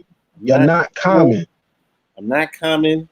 You know, and don't take this the motherfucking wrong way, but we not on the same level. And that's the no disrespect. I'm just saying, my shit, I'm out of here with it because my plan is for 2044 and beyond. So it's a 25-year plan. I'm putting the pieces in place. And it's you know, it's like when I came here as a child, when my mother asked me at the age of 5, well, what you want to do? I was like, save the world. Now, as crazy as that might seem, you know, I have a pedigree of information that I know that once I catalog it in a canon of time, it's going to resonate forever. You know what I'm saying? And I have ability to break entire institutions in half with this information and rebuild them, you know? And I don't give a fuck what nobody thinks about that. You know what I'm saying? It can be done. And I've proven it to myself time and time again. So I have a next phase of my execution. You know what I mean? That, yeah, motherfucker, if the lack of appreciation, you can't go. This is a celebration. It's a victory. We ain't lapping no more. We got the shit figured out. You know what I'm saying? Now we gotta get rid of the suckers. So and Blue, no disrespect, of course. Let me say this to the people too. A lot of you out here, a lot of y'all ladies out here is dope because you put in the work. Not just because you look nice or your pussy is fire. You dope because you put in the work. A lot of you dudes, you dope because you put in the work. Not because you got pipe, it's because you put in the work. And you have to let people know that you're not common. you don't say it with your mouth, you just say it with your work, that you're not common. And it's important to do that because, you know, human beings, familiarity breeds contempt. So the more people see you, the more they be around you, they kind of start behaving like you common. And then you got to show people that you're not common, but you don't say it with your words. You do the impossible and you put on. And the things that it takes them 10 years to do, you do in 3 because you're willing to put the work in, right? That's real self-worth. Knowing your worth is knowing what you're capable of, not just you being alive, not just you existing. You don't have self-worth because you have a pussy. You don't have self-worth because you're black. That doesn't mean shit in the market, for real. It's what do you do, right? So it's important for the people that's listening that know what time it is. Don't be afraid to let people know, yo, I'm not common. And I understand we all want to kick it with family and friends and loved ones, and we don't want to be isolated. But yo, you might gotta isolate yourself until you find your new tribe. But you know what I mean? But don't be common though. Don't be common. You know what I'm saying? So yeah, Blue. I'm going into my own, you know, I don't want to say forced isolation, but I have a level of, you know, of work to be done, finalization, you know what I'm saying, of this plan, and it requires me to get going for a minute, you know what I mean? So yeah, I'm gonna be gone. Yeah, and there's nothing wrong with that though. And you know what I'm saying? I feel like a thief in the night, yeah. Yeah, and there's nothing wrong with that. But you know, Blue, you know what I'm saying? You know how we get down. You know, continue to do your work because all those things that you're touching, those things stay when you go. Right? So right now you are in the space of creating heaven on earth. That stuff is heaven because that comes from the unseen. That's your thought. You know what I mean? So that stays. My thought. It's my thought executed. You know what I'm saying? Mm-hmm. My thought manifests in a visual opus, an offering. I had always, my game plan was to always, you know, change the narrative. And I've allowed myself, you know, to get out of my way and create the vehicle in which I could at least get the conversation started. Mm-hmm. See, you know what I'm saying? Let's start there. Like, people want to tear the whole shit down and reformat and restructure it. Let's give Christians Black Jesus first. You know what I'm saying? Before you want to take the whole fucking paradigm away from them. You know? Let's get it back to where at least supposed to be, and then we can motherfucking do whatever we need to do as that pertains. But if they're going, if that particular you know, a body of people are reorientating their mind to see the possibilities of seeing themselves in a deific figure, let's start with that. You feel me? And let people like me get the fuck out our way and let us finish off what we started.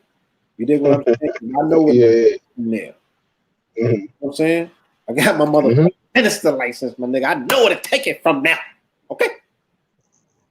You know? Yeah, real shit. You know what I mean? I don't give a fuck what nobody say. You know, y'all gonna let Kanye get out here and be the only one sitting?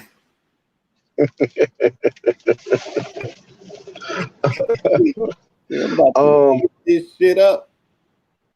We live in an ill time, yo. We live in a time where really, if you feel it, you can be it, right? If you feel it, that you can be it. Like, yo, listen, people, check this out. If a person could wake up in the morning and be like, you know what, I'm another gender, and go do that, then who the hell are you? So if I'm fucking God, nigga, then that's what it is. Don't question it. Man, no question. No question. Yeah, and let a nigga. No question. So, you know, like that's some commitment out of this world for somebody to change their sex. Now, it's not for you to agree with it or not, but what you want to pay attention to is the audacity the nerve of a person that does something like that.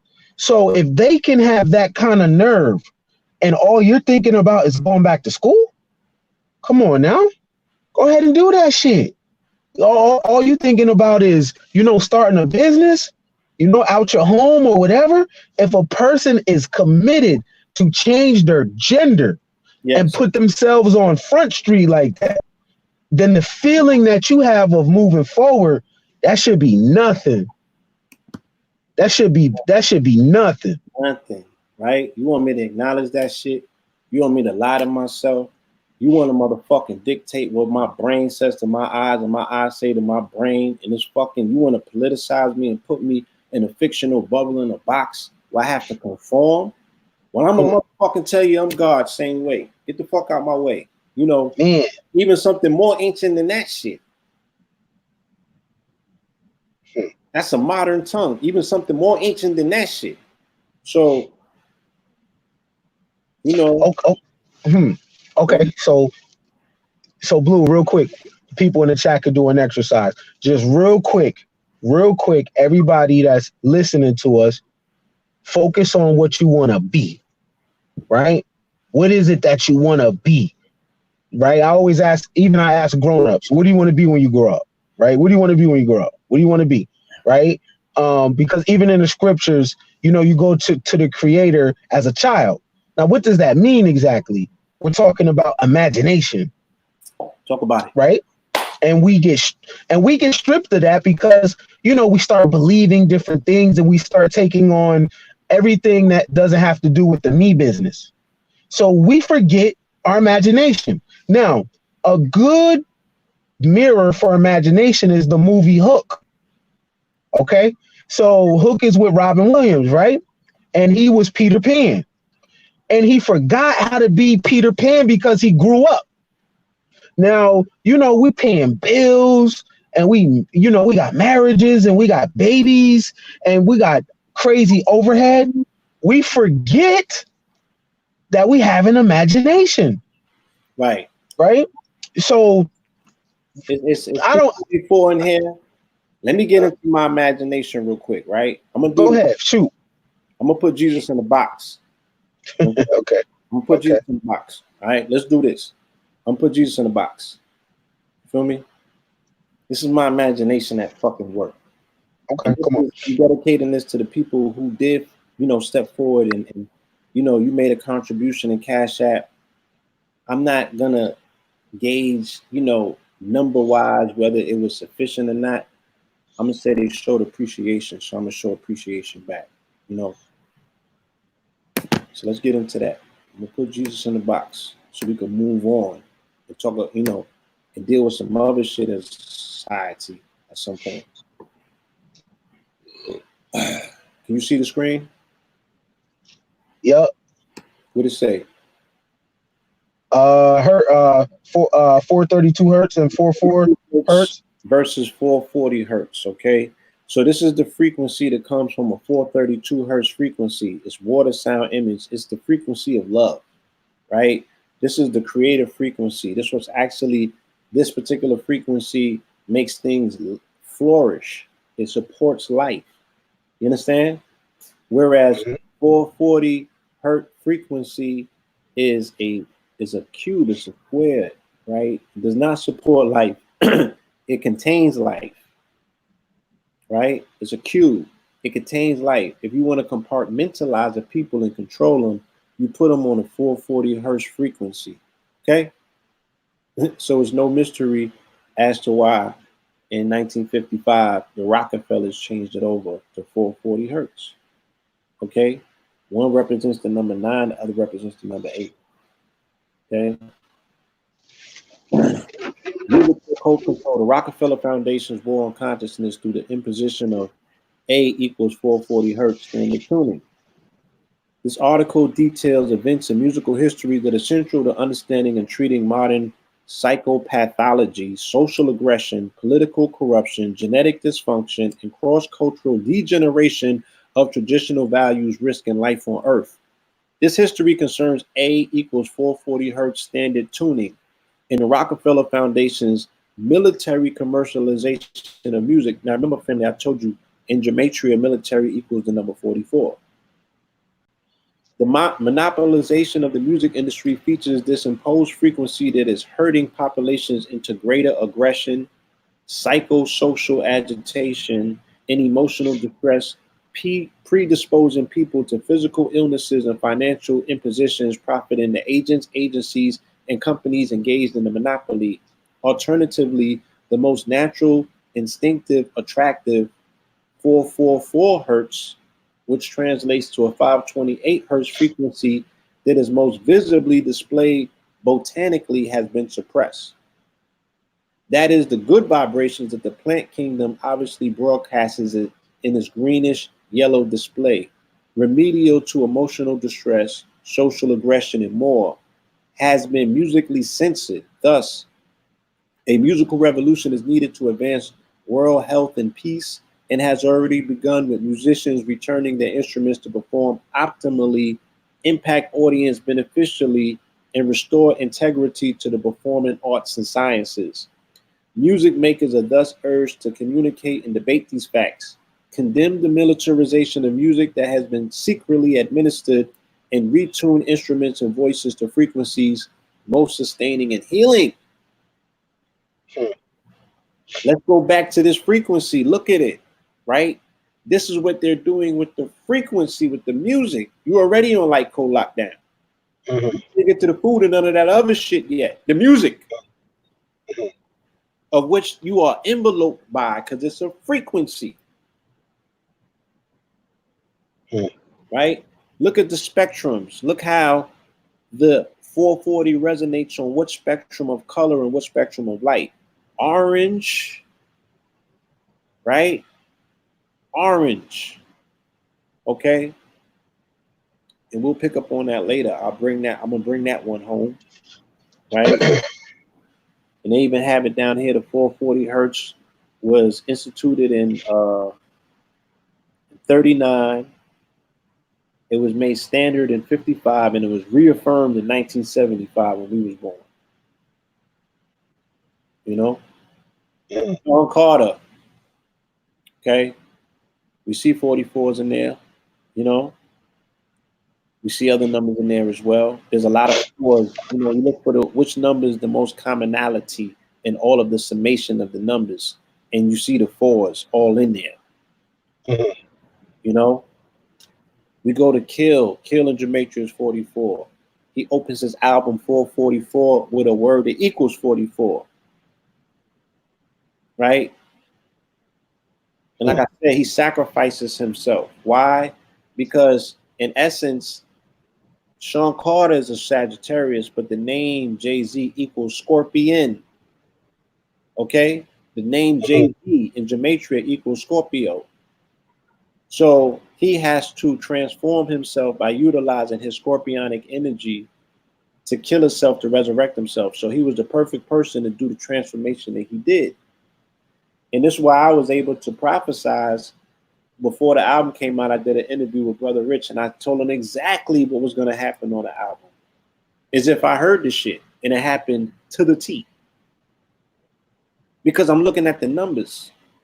I'm not looking at the surface. I'm looking underneath it. Right? Hence the fact that all of a sudden the Scorpion album comes out after the Twin Double album comes out, right? So this is somebody that's also part of my 44 Pantheon. And I notice every time that I touch on one of these rappers in the Pantheon, they adopt the energy that's mirroring us as the twins. It's almost like quantum entanglement. You know what I'm saying? When you go into their code and you start reconfiguring the shit and defragmenting them and breaking them down, then you almost become like Geppetto. And the shit comes back to you in some way. You feel me? I'll show you that with Kanye. This is the Twin Double album that came out before this nigga's double album. Right after the Scorpion King album came out. So we get into this whole Kanye situation, right? Why was he naming his albums Life of Pablo? He said, which Pablo? Pablo Picasso, Pablo Escobar, and of course the Apostle Paul. Paul inspired and was the strongest influencer of Christianity. Pablo Escobar was the biggest mover of product, and Pablo Picasso was the biggest mover of art. And that mix between message, art, and product is the life of Pablo. That was genius, right? All memes are wrong. The life of Paul, the life of Pablo, ultralight beams, mom, dad, daughter, son, stand up, right? And he gets into all of his shit when he was going on his tantrum, right? Pablo temporary store, 441 North Fairfax. Pablo in blood. Paul, the most powerful messenger of the first century. Now we stand here 20 centuries later because he was a traveler. He was a learned man, not of the original sex, so he was able to take the message to the rest of the world. He was saved from prosecution due to his Roman citizenship. I have the right to speak my voice. What you talking about? Huh? Damascus equals 444. Right? And what is the road? An important point in someone's life where great change or reversal or ideas or beliefs occur. Right? Syria, it was on the road to Damascus that the Christ appeared to St. Paul. The Christ blinded Paul, who was killing Christians, right? Killing them with his tongue. This led to his conversion from being a Jewish Pharisee to an apostle of Christ. Now, can you guess when Paul started his mission? Would you dare guess? Shoot. We'll get to it. So let's look at the etymology, the etymon of what Paul means. What sound vibrations in your birth name are influencing your present sphere of activities? Transformation. So even the story of Paul, he's a scorpionic figure in the Bible because he only represents transformation. That's all. Right? The Bible is based on two supernatural occurrences, right? The apparition appearance of Jesus to Paul and the apparition appearance to Constantine, right? Those two supernatural occurrences is for what Christianity today is based upon. Because Constantine instituted the empire, which led all the way up to the Crusades, where we at today, to this very day. And Paul was the one that implemented the Bible in terms of him writing the majority of it and implementing all of the mystery inside of it, all of the metaphysics and paganism and X, Y, and Z. Paul did that. They call it Pauline Christianity today. In the early history of Paul, we behold two states of mind. First, the judgmental state of mind, which may be found in one who was intellectually educated and may inherit his religious bias or get it by association. Secondly, which was found in one who attains real spiritual understanding through illumination of the Christ mind. Paul experienced both of these states. Tell me being who I fucking supposed to be. I'm out here living my best life. So Paul means horse and Paul means stone. So even when you go to Acts 13:13, which is 44, right? You find that Paul's originality lies in the conception of the death of Jesus as saving mankind from sin. Okay, well, I got to read Acts 13:13 first, right? Well, they say, along with Simon Peter and James the Just, he was one of the most prominent early Christian leaders. 14 epistles in the New Testament are attributed to Paul, right? So what's today's date?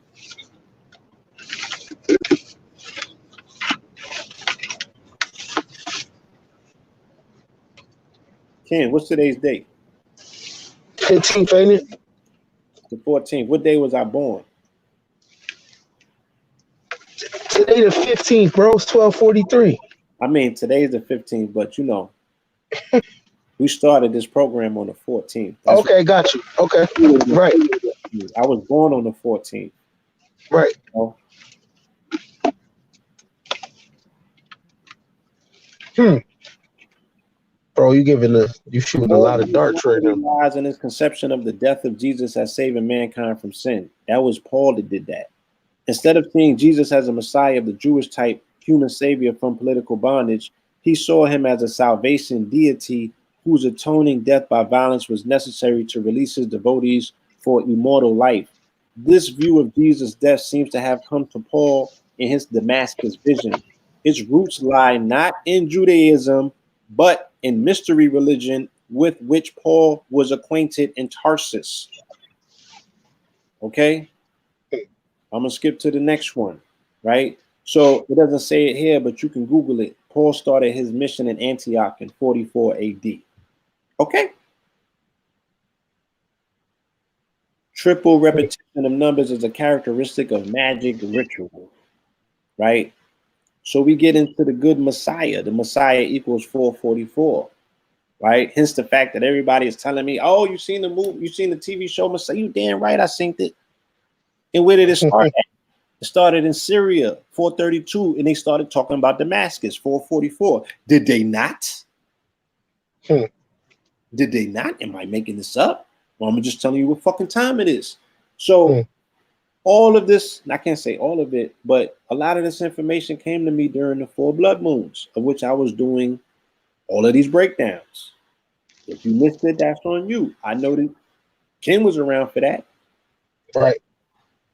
Wasn't nobody talking about the tetrad blood moons.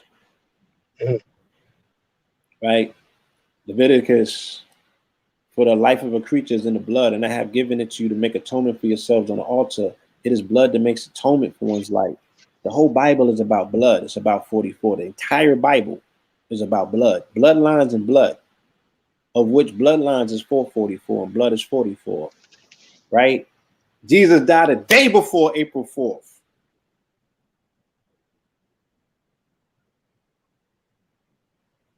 During the blood moon. Right? Look, I'm gonna show it to you.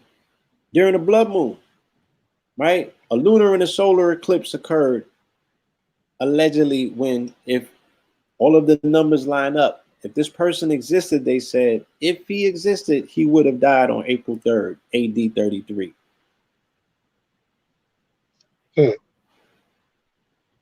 During a blood moon. I didn't know that before I got into this. At the time of the crucifixion and death of the Lord, there were signs, including a blood moon or lunar eclipse. Okay. The death of Jesus. It was now about noon. Oh, look, and it's 44. The death of Jesus. It was now about noon and darkness came. I'm finished.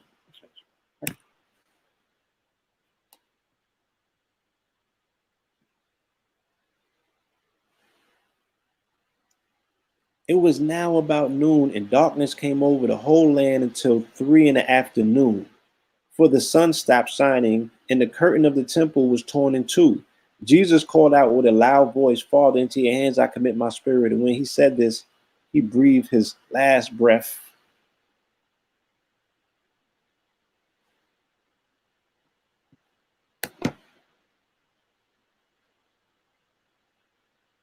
So they get into the whole breakdown of what exactly the number 44 and 444 mean to this Bible, right? The final part of Jesus' earthly ministry is 44 days long. Like, look, family, I could give you the entire Bible just utilizing the number 44, like the entire Bible, front and back. And that's how I'm going to teach my ministries.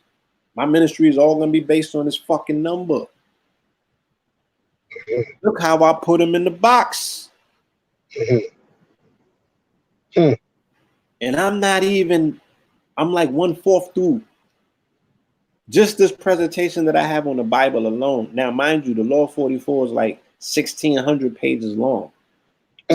Just the piece that I have on the Bible, I'm just 1/4 through. And by the time I finish, if you tied into the mythological aspect of who, you're going to be in tears. Because I'm going to put him in a box inside of a box inside of a box that he can't get out without the master key. So the people should be able to get out of their way and get out of their feelings. Like, there's a way that we can utilize this energy if you understand it for what it is. You know what I'm saying? You can fold this shit on itself if you understand how to utilize this energy, right? So this is an interesting connection as well, right? Because the person who wrote or made the movie 444 was the same director, right, who made King of New York, of which the main 44 resonator, Biggie Smalls, adopted the name Frank White. And also the name of Frank White was the first person cured of AIDS by my mother. The first AIDS victim to be cured by Dr. Sebi was cured by Mama Pill. And his name was Frank White. And he was a hospice patient from Boston. It's before the movie came out. Right? Very interesting. 444, Last Day on Earth, was directed by Abel Ferrara. This was the same dude that directed King of New York. You know what I'm saying?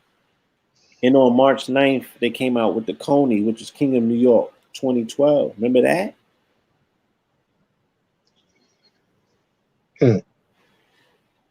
And we know what March 9th was. That was the day of Biggie's death. And was he not King of New York?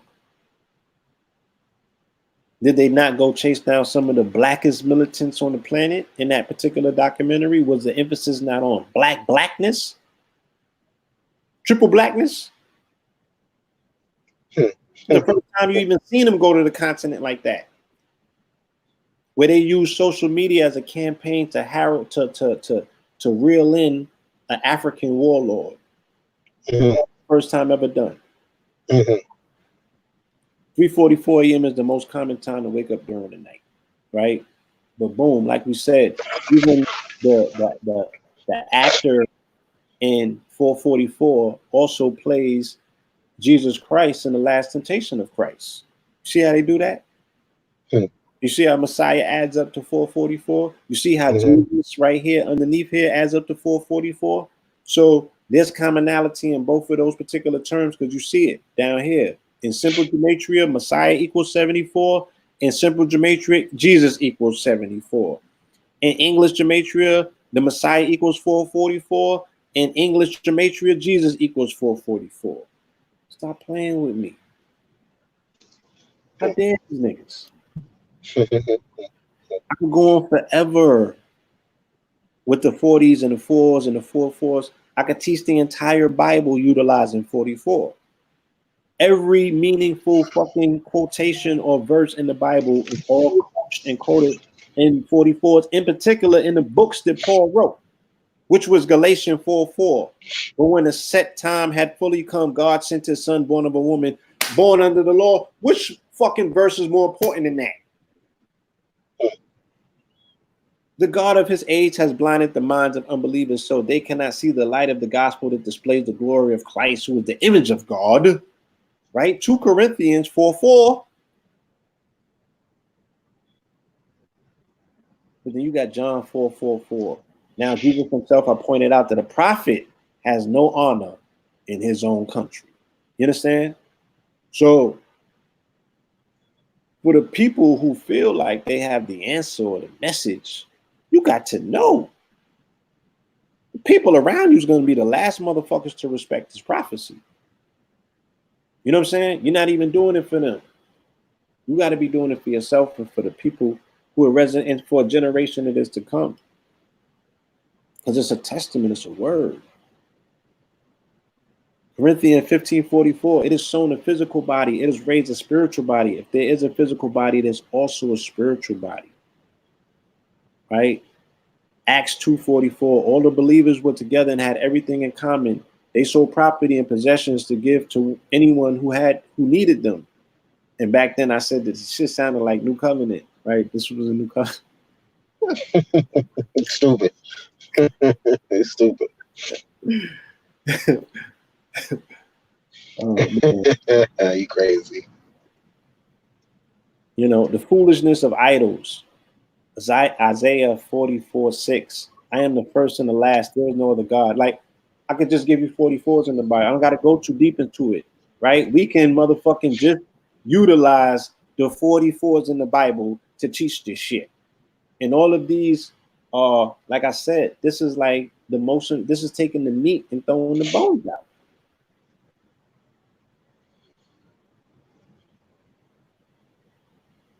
From the rest, he makes a god his idol. He bows down to it and worship it. He prays to it and says, "Save me, you are my God.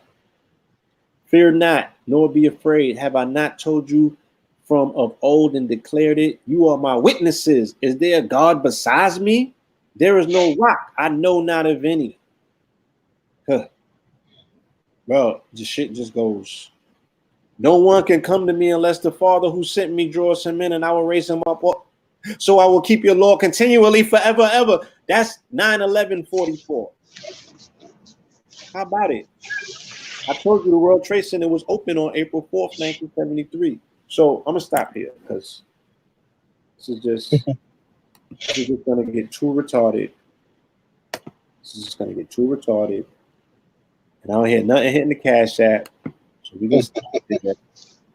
And I see y'all niggas in church. You know what I'm saying? Show up to fucking church. My nigga, I got my papers. I'm opening my church. Show the fuck up. And we're gonna pass the plate. Real talk. And if it's not for you, stay the fuck out my way. Go that away. You dig what I'm saying? Because it's raining down fire and brimstones as well.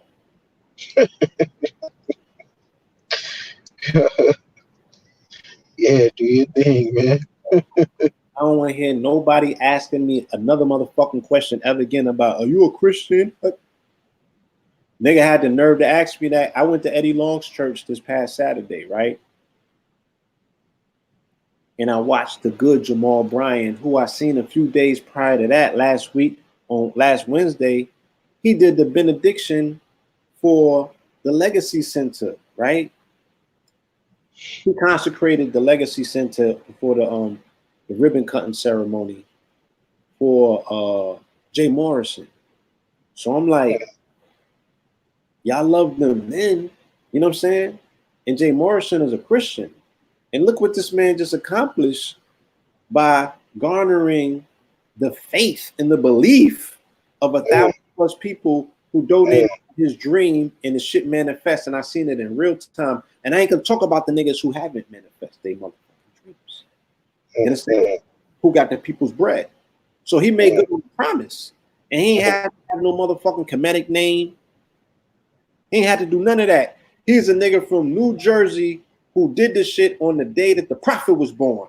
And the prophet started his Moorish mission in New Jersey. And he made nationality a national issue by motherfucking, you know, putting his influence inside of the mouth of the influencer T.I., who knows more words than just expeditiously. He spoke about nationality. Okay? So this man is doing the fucking work. We need to applaud him. Saw him in church with elders putting CBD on them, healing their pain body, which they've carried around for the majority of their life. Their pain was going in under 10 seconds. Nigga got the nerve to ask me when I put the fucking information up because I felt so good about it. What was my religious affiliation? Not how can he get some of the fucking product or get into the program. Nigga want to know about religious affiliations. As if that made any difference. You feel me? Or that's more important than the fact that we bring in him. So yeah, you know, I'm gonna just leave it at that.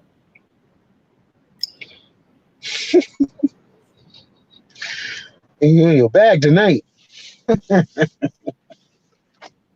feel that it's necessary. We were having a very wholesome conversation about principles and you know what I'm saying?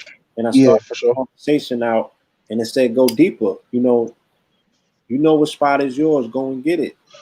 Right. And this is information that I've been sitting on and I haven't been as free to share it. You know what I mean? Because it comes with a fear factor initially. The old me, you know, you're like, damn, yo, I don't know what people are gonna think if I share this information. Like, what do they think I'm trying to say about myself? You know, sometimes you just gotta say that shit. You know, so it got said tonight. I'm appreciative. You know, we're hitting the 1 o'clock mark, and I ain't got to hold you if you ain't want to be if you don't want to stick it around it. Cause you know, you in the whip. You've been in the whip for 2 hours and shit. Bro, You nasty, man. bro, let me say this. I don't get to see you in rare form. Okay. I'm contained and tightly wound and shit. Yeah. So you going. So I'm just geeking and shit over here. It's a new day. You know, I'm Yeah. on my 10-year anniversary and shit. So, you know, I've given myself permission to get in my bag.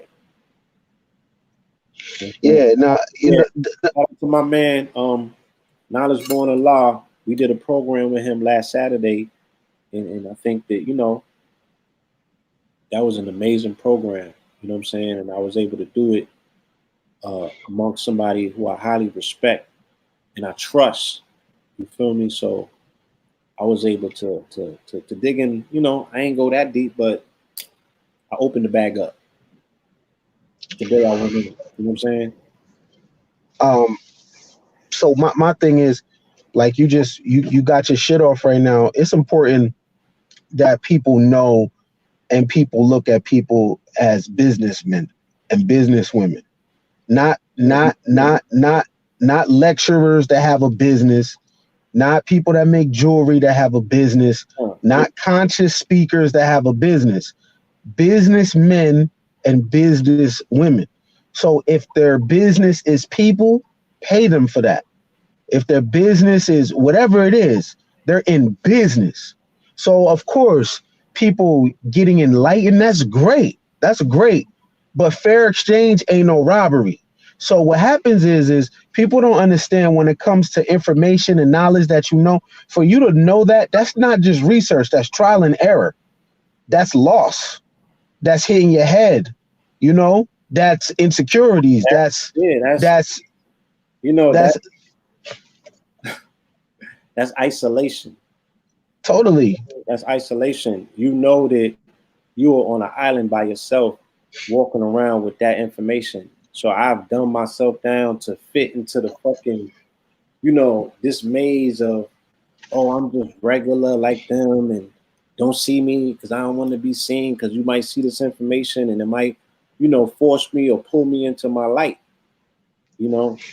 But like that quote said, you got to step into that light. You got to step into that, like Game said on his album, Step Into the Light. That was an amazing fucking album, by the way.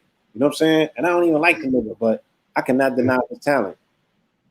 You know? So I'm not the greatest fan of his personality, should I say. Let me not say I don't like the dude, because it's possible to appreciate somebody's skill set and their talent to say that you don't like them. I don't like how he utilizes his out of the booth persona per se. And that's just an opinion. And my shit don't mean nothing going against who he actually is as an individual. Let's make that clear, right? Right. So talented. Like, that's an amazing album that he put out. Yeah, he got some bangers. I like LAX and Jesus Peace from Game. His last album? Yeah. Okay. Bro, hip hop, when Nip went, hip hop went with it with me. So you know, I listen to battle rap and shit a little bit, but like in terms of rap, you know, old Nas, but that was the only thing that was keeping me even fucking with the, you know, I can't do with the laziness just to listen to music. It's lazy writing, lazy hooks, lazy production. I mean, it's lazy. And I'm not an old nigga, you know what I mean? I'm listening for the quality, but when Nip went, so I heard Game shit in passing, you know what I mean? It just doesn't feel the same. I don't love the shit.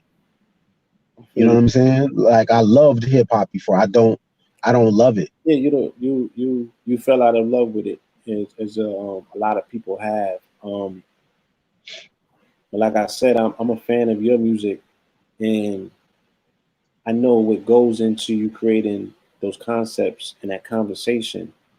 And what I did appreciate about the brother's latest project is that it felt to me that it wasn't lazy and it was very conceptual. And he had, you know, he did like the Nas reverse shit. Back in my gun. Yeah, I heard that. Yeah, I heard that joint. But that was extraordinary. You know what I'm saying? Yeah. Extraordinary, and he surprised me.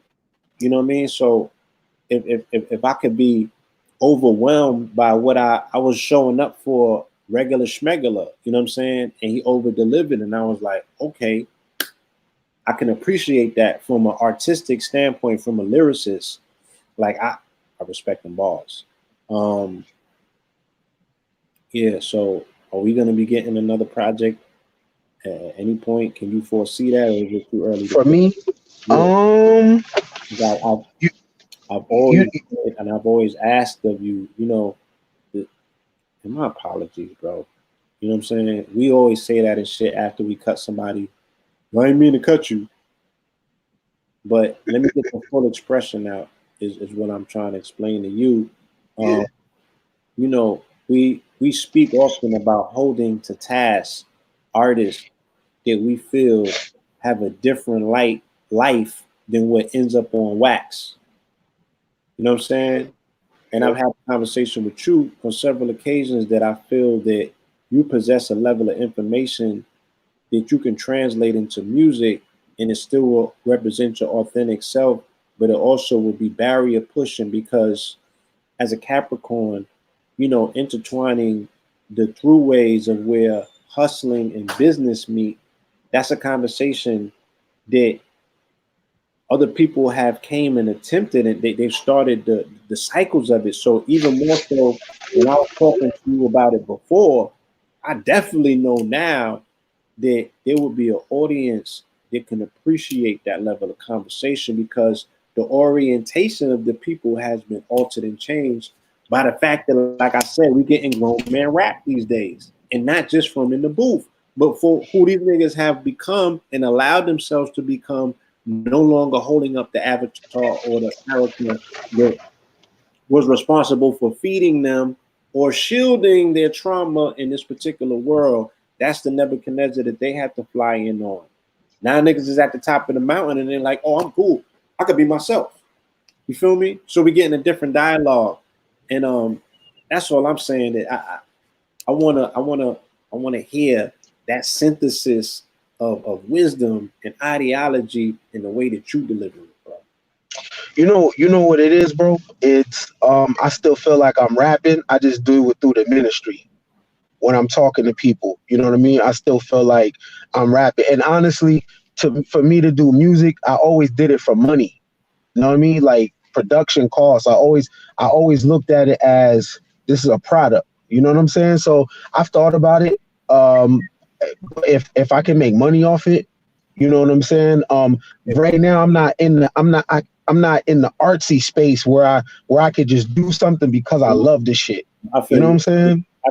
I'm in the how and also I don't write music. I don't write music for other people. What I mean by that is the shit that I'm writing, I'm trying to create another world for myself. So everything that I ever rapped about happened to me. Rapped about jail, this shit happened. I rapped about bread, this shit happened. I rapped about threesome from baddies, this shit happened. I rapped about whips. Everything I ever said out my mouth on a record, this shit happened, right? So so when I go record music, I go record music in the mind frame of what do I want my next season to be. So now my son will be 21 in 10 years. So now for me to write, it would be a lot of him in there, of how I want his life to look, because I understand people playing that prayer at the same time over them EMPs. That shit is in the ether, right? So look, the rapping is so crazy.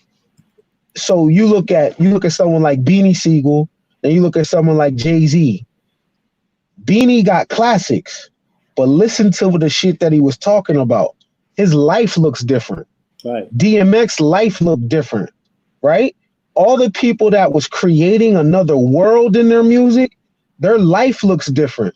All the people that made struggle rap, and we loved it. We wanted hard music. Yo, kick that real shit. But there was no imagination. And now these guys are almost 50 plus, and it looks like they was never around millions. You know what I mean? So for me, that's like, yeah, you know, it's that's how we create the next 15 years of our life. Put it in the song. You know what I mean? Put it in the song and be intentional about the shit of how you want your life to look. And then when you record it and then when people play it, that is very spiritual. People have a hand because they start rapping your words too. Facts. Yo, I'm a millionaire, I'm a billionaire, I'm a trillionaire. And they're rapping your words. You know what I'm saying? That shit is about to multiply your life. But yeah, bro, you know what I'm saying? I think about it. You know what I mean? I'm not against it. If the spirit hits me, you know what I mean? The approach that I should have came with is, if I could show you where the bag is at in this shit, you know what I'm saying? Could you put aside just a little bit of time to craft X, Y, and Z, and you know I'll be able to show you the money. So I thought that line about that's not if that's the case, that's nothing to do the shit in my sleep. Yeah, nah. For that specific reason, that I do know that reality is created from these bars. This is why I'm edging you on to be like, look, create the next 15 or 20 years, you know, create the layout, you know what I'm saying? Because you the wordsmith, you have the ability to lay those tracks, you know what I'm saying? And put the locomotion on it. So I'm a definitely, and, you know, and this is why earlier that I was talking about Biggie Smalls being one of the main 44 resonators. In the Law 44, I have 3 main resonators. They call it 3 kings, and they have 3 things in common: kings, dreams, and 44. So Martin Luther King, I had a dream, died on April 4th. Biggie Smalls kicks in the door waving the 4-4. New York, you know what I'm saying? I had a dream is how he opened up his entire career, you know? And then we got Barack Hussein Obama, who is the king of kings, because he's a Leo and he was also the leader of the free world. He was introduced to the world through dreams of his father, you understand? And of course, he was the 44th president. So the commonality of them being dreamcasters is, of course, we know Martin had a dream, but Biggie had a dream as well. And without Biggie's dream being intact and in place, there would be no Obama 44 dream. So I would beg to say that we live inside of Big's dream to this day, right? Niggas at the top of the apex right now, they're sitting on the Billy. Facts. It's a fact. Huh? You got Jay and you got Puff. The only one that's missing out of that picture is B.I.G. So this represents the expression of his, you know what I'm saying, of the manifestation of his dream has come into full fruition with other people now being able to juice the fruits of his labor. Bars, heat. Holla. Heat. Yeah, nigga, heat. There's too much heat right now. I gotta go write or something. Yeah. I'm in my writing mode. A lot of a lot of heat. That's good. That's a beautiful thing. You know, I mean, when we get together, man, the energy always got to go up. And you know, I spoke to you about setting the intention for this year, and I know that you have the ability, you know what I'm saying, to take those who want to go to a desired place. And like you said, it's not for everybody, you know, and it's not even for the weak. It's in the process of this thing right here is based on observation, you know what I'm saying? And it's based on, like you said, dream casting as well. So people can vicariously get there through you getting there for yourself, just by observing and taking notes and being like, yo, you know, it's good to set a good example. And a good example don't necessarily mean, yo, you're a good guy. No, like the nigga who showed weight for X amount of years and got away with it is a good example for hustlers. You know what I'm saying? Jay-Z is a good example put people in the game that they walk in that particular walk and live that particular life. That's how you do it successfully. For sure. There's different versions of what we talk about, you know, being the good and laying the foundation and shit like that. You know what I mean? And I know that you embody that. And I also know that you're a teacher, you know, because I watch you when you're not on this channel. And when you be on them lives and them streams, I'm like, bring some of that over here and give these people some of that instruction. Because this game is stuff that we can all, you know, build up with. You know what I'm saying? It's mortar that you put, you feel me, in between the brick. So the people got to lay their own bricks, but they need the mortar to make it stick. And sometimes that's what we represent when we're giving off this spit. You know what I'm talking about? Yes, sir. Good job. So hit the cash app of a pimp. That's 44. All right, make that shit rain. Make it do something substantial. Make it torrential downpour at this bitch. Let's get to it. Nigga, you hit that sativa tonight. Motherfucking sativa, nigga. I'll be requesting by name. I'm like, nigga, don't sell me nothing if you don't know the name and the strain. How you niggas hustling if you don't know what you got? Right. You high school hustling. Get out your own way, man. Oh, man.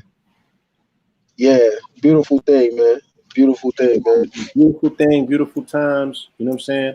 I love you like a brother. I appreciate you, bro. You already know, man. For you know what I mean?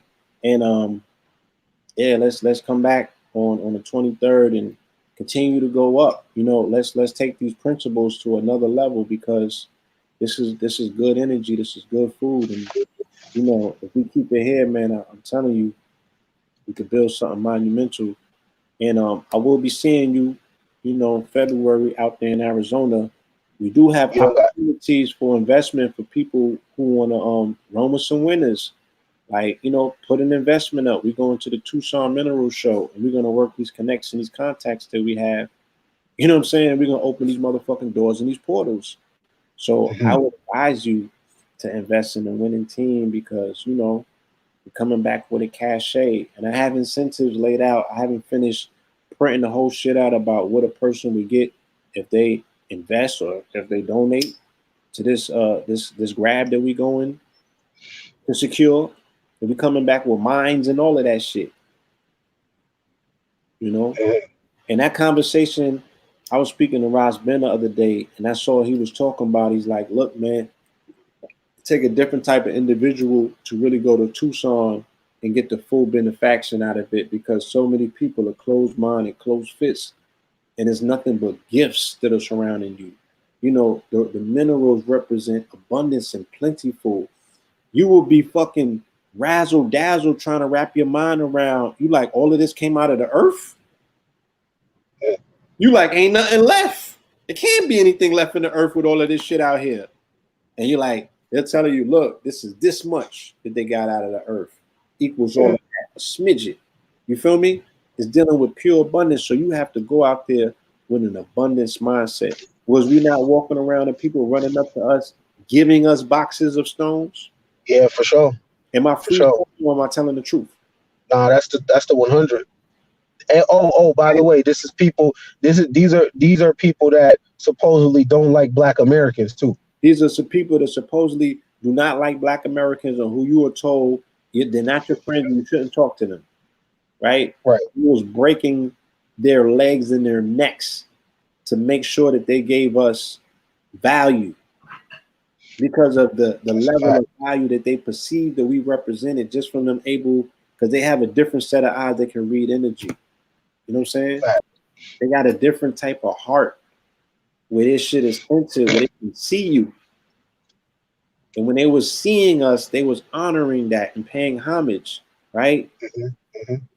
We met Moroccans who you can't greet by saying Islam more.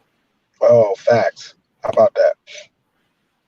Yeah, I said that to him. He didn't know what the fuck I was talking about. he was like, yeah, when I came back and said Assalamu alaikum, nigga gave me a fossil. I said Islam more. Gave him a and not knowing that's I'm thinking that's a universal greeting. That's black. That's American ghettos. That's only cracking in American ghettos.